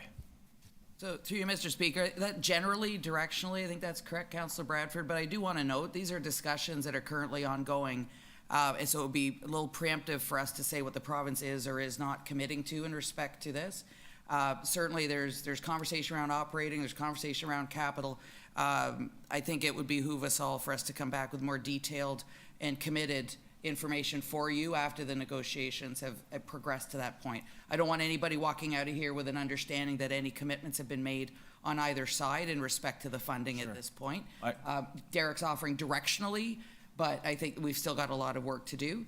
I would also just note, I don't know with our friends at the TTC whether those cost estimates are just for construction, but also what is necessary for the decommissioning of the currently existing structures. I don't know that 58 million would be covering that at all. No, it's not. So this is not a $58 million conversation. It's a significantly larger conversation. Right. And the responsibilities for funding is a big piece of the conversation with the province. So if you could bear with us on that, I don't want, as I say, I don't want to commit any numbers or any commitments of the province at this point in respect to funding or financing as it relates to the subway AIP or any other matters related to the SRT, the busway, et cetera, that's still very much actively in progress. Okay, that's fair enough. I would just, and this is my last piece, those conversations as they progress towards decommissioning at the end of the year, when do you anticipate you'll be back with council with clarity around that? What's the time horizon on the negotiations? So through you, Madam Chair, we are hoping for Q3, Q4. But there is, as you can appreciate, when it comes to transit, there's a lot of conversation to be had around money. And we'll be spending a great deal of effort in that regard. But that's our target. We were hoping to have it by now, but sure, we're still pressing hard because people want answers. Thanks, Ms. Cook. Okay. Councillor Pasternak. Yes, thank you, Madam Chair. I just want some clarity on the 30%. It was 30% design work, and the bill for that was 58 million? Through the chair, that's correct. And what do we get for 58 million? What was, I mean, without going into a lot of detail, what was actually done? It includes removing the existing systems on the right-of-way between Ellesmere and Kennedy. It includes building new platforms, the pavement for all that. There are some property easements that we would require in order to have the driveways installed for the buses to come out of the right-of-way and to go into the right-of-way. So things like that. Okay. So you described it as design work, but it's obviously, it's prepping sites. It's physical construction on site. Is that correct? It's design and construction costs. Right, but you're physically moving, you're creating a capital spending envelope by doing the things you just described. Is that correct? Through the chair, that's correct. The $58.6 million is for finishing the design and the construction of the busway. So when you say it's only 30%, are you saying this built out, it's 180 million? Through the chair, no, it's based on the current level of design and assumptions that we're making. And as we progress to a complete design and we have all the surveying done and we know all the details about what we're actually building, that's when we would come back with an updated cost. So you mentioned earlier you're short some funds to continue on, and you actually had a dollar value on that. Can you repeat that dollar value? Through the chair, it was about $2.9 million. You're short $2.9 million to finish the design work. Okay. All right. Thank you. Okay. Additional questions? Speakers, outside speakers first. I'm going to you, Councillor Thompson. I didn't forget you this time. Thank you very much, Madam Chair, and there's a big smile on my face that you didn't forget me, so thank you. Madam Chair, thank you, and thanks to all the speakers today, the presenter, the students from TMU, and of course the city staff, TTC staff, and all involved. as we are aware and that we're learning through the questioning, this is not a matter that is completed in its entirety. There's a lot of work to be done. I can tell you that on behalf of many of my residents, we are encouraged that the replacement of the SRT with the temporary bus, rapid transit that will see the flow of transit from Kennedy Station up to the Scarborough Town Centre, it's welcomed. However, we know it's not complete. The long-term preference for the residents is to have the corridor being utilized, which with a BRT, that will be significantly beneficial in the long term. It will reduce the amount of buses that are on the roadway. We hear through the report and the ongoing discussions I've had with staff. And again, I want to reiterate my thanks to them because we've had lots of meetings, lots of discussions around the planning and the preparation and so on. There obviously is a desire to be as efficient as possible in terms of mitigating and minimizing the interruption. Of course, there will be interruption, but I will say that as it relates to the plan that's in place now by the staff, it's something that I think the community can live with, not forever, but to such point that the dedicated right-of-way through the corridor that is put in place. And of course, we're hearing through the questions and the comments and the response from staff that we're not really close at this point in time. It does cause concerns for me in that we have to obviously continue to negotiate and rely on the agreement in principle discussions that are taking place and or going to take place with the province to ensure that the responsibility and the reliability and the collaboration that needs to take place to assure the funding for the BRT, the dedicated utilization of the corridor, obviously will be in place. I've asked questions about the overall safety and the impact to new signalized intersections that are going to be in place, because it does have an impact on my community and the overall safety. The staff have assured me through the ongoing discussions that they've had with myself and my staff that everything will be fine, and I take them at their word. But I am concerned about the negotiation with respect to the funding from the province, and we've heard from staff that at this point where 30% of the design has been done, the cost of that and the additional $2.9 million that's needed to complete that, of course, we have to ensure that that work gets completed. There is a desire by members of the community to ensure that what is put in place is going to be sustained, because in as much as we are aware that there is the expansion of the Bloor Danforth line into the heart of Scarborough, there is a vast array of businesses and individuals that are in the mid-quadrant between, if you just define Birchmount Road all the way over to Brimley, that in as much as we will have a subway stop at McCowan and Lawrence, there is still a vast number of people that need to be served in the center of my ward. So there's a necessity for the dedicated BRT coming through and utilizing the corridor. In the interim, the on-street buses obviously will facilitate the need in order to get people from Kennedy Station further up to the Scarborough Town Centre. So I'm supportive of the report, but clearly I am concerned about the funding as we move forward. Thank you, Madam Chair.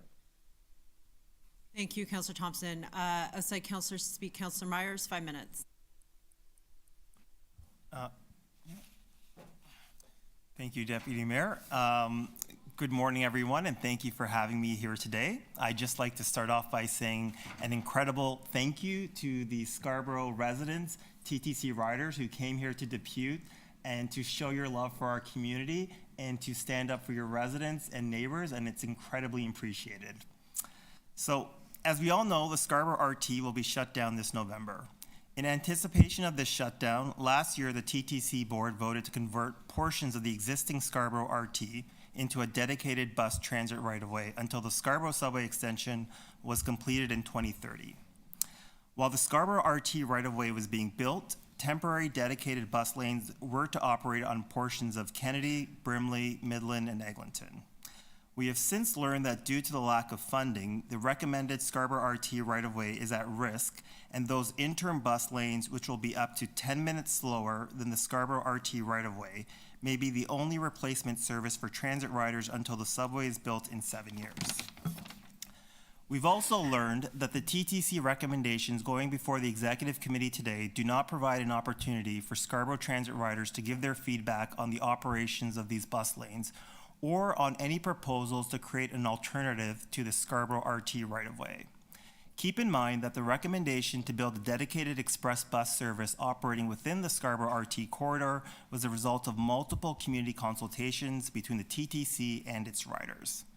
That's why I'm proud today to introduce my motion today called Doing Right by Scarborough Transit Riders to amend the TTC's recommendations for the Scarborough RT replacement and require them to include community feedback as part of the performance metric used to assess the efficacy of the temporary bus lanes and on any proposed alternatives to the agreed upon Scarborough RT right-of-way. And a special thank you to Councillor Morley for introducing my motion. Furthermore, my motion calls on the TTC to report back at the end of the year on the feasibility of employing a shared cost model to build the Scarborough RT right-of-way, similar to 2009 when the TTC built the York University busway to, quote, provide a faster and more reliable corridor for the operations of the 196 York University rocket service, which carried more than 22,000 customer trips a day, end quote. The Scarborough RT right-of-way would carry more riders than the York University busway, would go further, and would reduce commute times up to 4 minutes more than the 6 minutes saved for the 196 riders. I'm proud to stand here today with TTC riders and Scarborough residents to stand up for our beloved Scarborough and ensure we have a seat at the table so that our lived experiences and voices are heard loud and clear when it comes to decisions affecting our lives and our communities. I'm also calling on mayoralty candidates to affirm their commitment to funding and building the Scarborough RT right-of-way and do right by the Scarborough transit riders. And I'd just like to add on a quick note, I understand that there aren't exactly similarities between the York University busway and the Scarborough RT. However, for most Scarborough transit riders, those similarities are lost. We're bearing the brunt of these cuts. 10 of the 13 bus routes that were cut at the latest round were in Scarborough. We already have the longest commutes in the city. They are set to get even longer. A big reason that we're in this situation is because of the decision City Council made to replace the Scarborough LRT plan with the Scarborough subway. No one's disputing that that was not the council's decision to make, but these are some of the inevitable things that happen when you go from one plan to the other. And council has to accept its role in that decision. I understand that we want the province to pay for, we want the province to cover the costs, and, in an ideal world, that would happen. But we also have to be prepared for the fact that the province may not cover the costs. We were told repeatedly throughout the budget that there were negotiations going on, the province is gonna make us whole. We're still waiting. We're still waiting for them to make us whole for 2022, 2023, and Bill 23. So I think really this is a moment that we as councillors have to step up and make sure that the residents of our community get the transit that they deserve. These are essential workers, these were low-income workers, these were disproportionately racialized residents, and I'd just like to, really urge my colleagues to really stand up for the riders of my community, because I think, a lot of people are really devastated by what's coming. Thank you. Great, thank you. Additional speakers. Councillor Morley. Thank you, Madam Chair. On behalf of my colleague, Councillor Myers, as was mentioned, I do have a motion to move on this item. There are additions. So the first being that City Council requests the General Manager to hold hybrid town hall discussions in Scarborough to collect community and stakeholder feedback. As was mentioned, these are iterative processes that we look to improve constantly, and we can't do that without the voices of the residents most impacted. The second is City Council direct the General Manager, Transportation Services, in consultation with the CEO of TTC, to report back by the fourth quarter of 23 on employing the shared cost model used to build the York University busway to enable a replacement rapid transit option within the existing busway footprint. Appreciating that there are many ongoing conversations with the province, with our excellent public servants, we just want to provide an additional tool in the toolbox, again, to underscore the urgency of this need and to ensure that we are hopefully able to have a few different approaches to securing the funds and moving it forward. So that's the motion. I will obviously be supporting it, and I hope my colleagues will support it as well. Thank you. Questions of the speaker? I have a question. So I was going to move an equivalent of your number 1. So will you take it friendly to add transportation beside general manager and add about the busway after in Scarborough so that it's clear that it's about the busway? Well taken. Thank you, Madam Chair. Thank you. Councillor Carroll. Can I see it on can I see the motion again?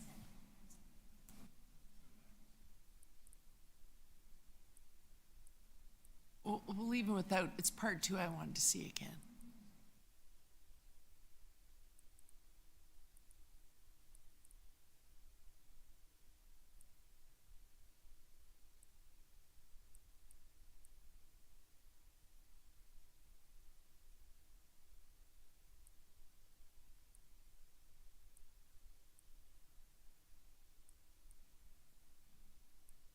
I'm sorry, Madam Chair, I do have a question. The question is just basically on the choice of words. You want them to report back on employing the cost-shared model, but it's not a model that just sits there waiting to be employed. So what you mean is you want them to ask the province for money?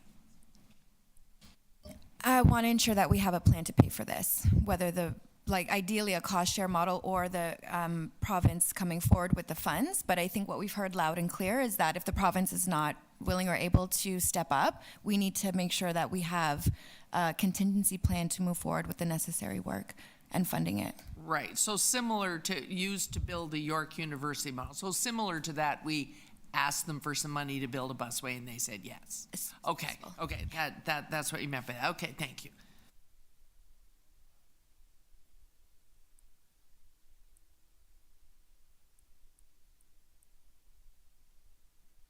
Okay, additional speakers to the item? Councillor Carroll? Yeah, I have great sympathy for the speakers we had today. I spent a lot of years not being the chair of anything because I refused to vote for anything that nails into the coffin of the Scarborough LRT replacement for the RT, because it could be done faster and cheaper, but most importantly could be done faster using the existing infrastructure and fortifying it. And so this inconvenience would still have happened, but for fewer years and sooner. We have a greater population out there now. So I have great sympathy for this. But I was very pleased to hear that at least now there is engagement going on, because what was so disheartening for me was to go out and we got on the RT and rode back and forth all day, and then we got on the 199 and went around in circles all day asking people if they knew that they were about to lose the replacement of the RT, and that it would go all the way to Centennial College and then on up to Shepherd, and they were about to lose it unless they said something, and they didn't know they were getting it. No one in Scarborough, elected or otherwise, had told people that that was a thing and that they were going to get it. And so telling them, and tomorrow you're going to lose it, or next week you're going to lose it, they were still wrapping their head around, oh, what a great idea. That's a great idea. Oh, and by the way, you're going to lose it because we're going to the mayor of the day was about to propose not doing it.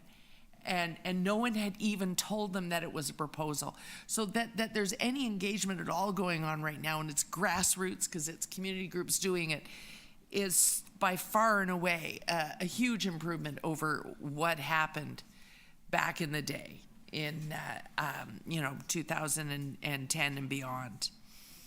And that I will bear responsibility for, because even I was waiting till the last minute. I was assuming that my colleagues in Scarborough back in 2007 and beyond were talking about the excitement that was Transit City. And it turns out they weren't, which is what made it vulnerable. However, we, going forward, have to be careful not to make some of the same mistakes. And thinking of York and the York busway and what would be happening here as the same thing is really setting people up for a lot of depression. The York busway, as Deputy City Manager has already pointed out, was not going into a place where we had to first remove infrastructure and totally realign things. That adds incredible cost to this proposal. But it was going into an open, power corridor. There was room to do it in open air. The other reason for doing that was at that time, we could not ever dreamed of proposing the dedicated bus lanes that are in this proposal. And the only negative Scarborough resident to that proposal today was the gentleman who took issues with how we were painting it. That is just mind-boggling to me, because part of the reason for the York busway is that no one representing in that area was willing to present to their community, and this predates Councillor Pasternak. No one in this room was one of those people, but no one representing in that area was willing to present a road diet anywhere in the West End. And the busway was sort of a desperation because we had to get the subway under construction, but there were still 1,500 buses trying to get to York every day, and we had to do something. And so it's quite a different situation.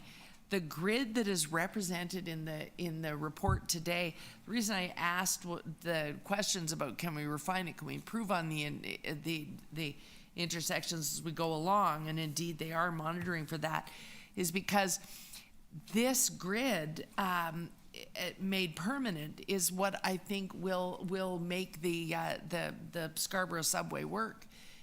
The alignment is pretty far east. It's a little further east than is ideal. And so you do have to deal with the area that Councillor Thompson describes, and continuing to work on these dedicated lanes and making sure that they work to absolute efficiency will do that. And I say that inconveniencing my own driving every single week, multiple days a week going forward. The routes that are receiving these red lanes are basically where I do all of my driving for basketball and for getting to my dad. And so 3 or 4 times a week, this is going to be a change to my journey when I'm in a car, but it really has the potential to make that subway alignment work, because it fills in the gaps that alignment the province has chosen. And so I'm very excited about that. Very excited that there was such positivity from Scarborough residents today about proceeding with that. But lastly, Madam Speaker, I'll just close on this. My understanding from the TTC last year was the TTC was not proceeding with tendering. They wanted the design and the price tag. And then they would talk about their provincial strategy. And it's hard for me to say yes and let's proceed with that without knowing what even on a cost-shared arrangement that would be. When we sit here today with still a massive gap in our budget from COVID expenses and the Canada-Ontario housing benefit about to end. On May 31st, we run out of money and our parks start to fill up with tents again. That's the reality. And so we're asking for $20 million just for that right now.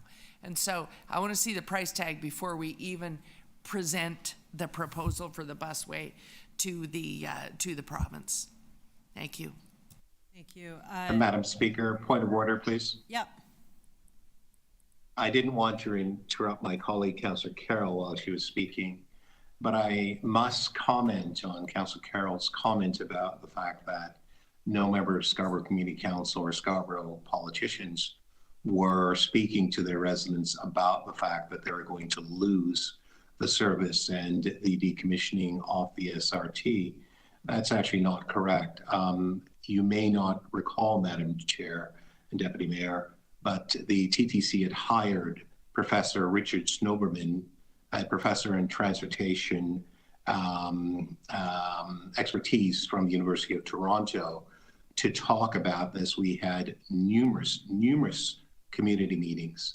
I will say, for the record, and reiterate it, I was not a proponent of Transit City. I think one of the very few people who may have been Councillor Ainsley, actually, that there may have been others as well, but I want to just clarify the fact that the comment that Councillor Carroll's made, well, she may believe this to be so, but it's not correct. There were conversations, I know, in my ward, and in fact, I actually ran a re-election because most people in my community wanted the expansion of the subway, not Transit City. Thanks, Madam Chair. Okay, thank you. Councillor Carroll has a clarification. I'll be happy to have a conversation with the councillor offline. I think he misunderstood which time frame I was talking about, but that is a point of privilege, and so I will definitely talk to him. It's not a point of order, and I'm happy to take it up with him. I think he misunderstood which part of the time frame I was talking about. Happy to, we Councillor all Carroll. agree Thank you're you. an exceptional counselor, Councillor Thompson. Okay, additional speakers on this item. Okay, I have a motion. City Council requests Province of Ontario to provide funding in the amount of $2.9 million to proceed with and complete design-related work for the Scarborough Rapid Transit busway conversion. So we heard that there is design work that needs to come that will give us the updated costs, and at that time, I think that we can have a more fulsome discussion about how to fund the busway. I appreciate in principle Councillor Meyer's motion that Councillor Morley is moving, but I do think our opening position on this needs to be that the province needs to pay for it and that this is an ancillary cost associated with the subway. So I think we need to play the hand first that this is a cost they should pay for, and then we can look at other alternate funding mechanisms. Because I think we do need to put significant pressure on the province to pay not just for this, but also to pay with transit operating costs. We know this year we have a $366 million hole in the budget related to transit operations. There are a great deal of things that the province needs to step up around, and I don't want to give them an out as an opening position in this discussion. I think we have to start at a position of strength that this is something that they need to pay for. Asking for the funds for design is the first of that discussion, the first step in that. And then I think the next step is to apply significant pressure for them to pay it, and then to look at alternates as a backup. But I don't think we play plan B first. I think we start with the first opening hand.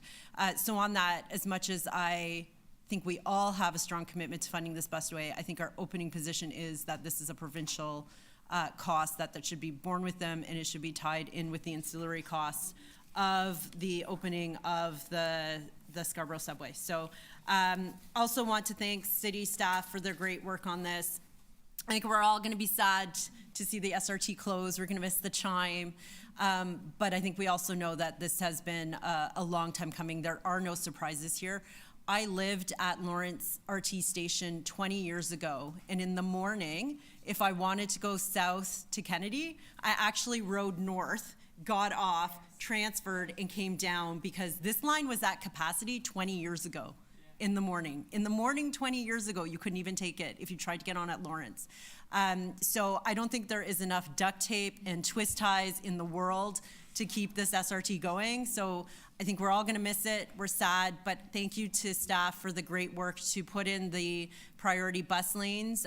We made that hard choice. We put them in along the Eglinton-Kingston corridor. A lot of people don't like the color. You heard that.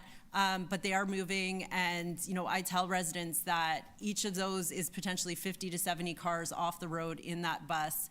So we do need to do this as much as there is going to be growing pains around it. So thank you so much to everybody involved. I'll be sad to see it close, but I am looking forward to a few more rides on the RT. Okay, so with that, we can proceed to voting on the motion. So the first one is Councillor Morley's as amended, just to be specific to the busway. So we'll vote on 1 and 2 separately. So all those in favor of 1, all those opposed, 1 carries. Recorded vote on item 2. All those in favor, I just need to switch the screen.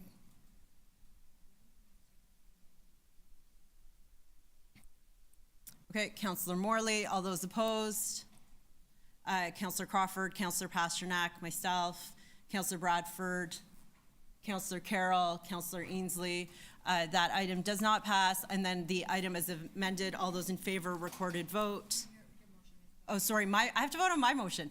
All right, my motion, all those in favor, all those opposed, that carries. Have a recorded vote on yours, Madam Deputy Mayor? Sure, okay, so the item about the cost for design, all those in favor, on screen, Councillor Ainsley in the room, Councillor Carroll, Councillor Bradford, myself, Councillor Pasternak, Councillor Morley, Councillor Crawford, that's unanimous.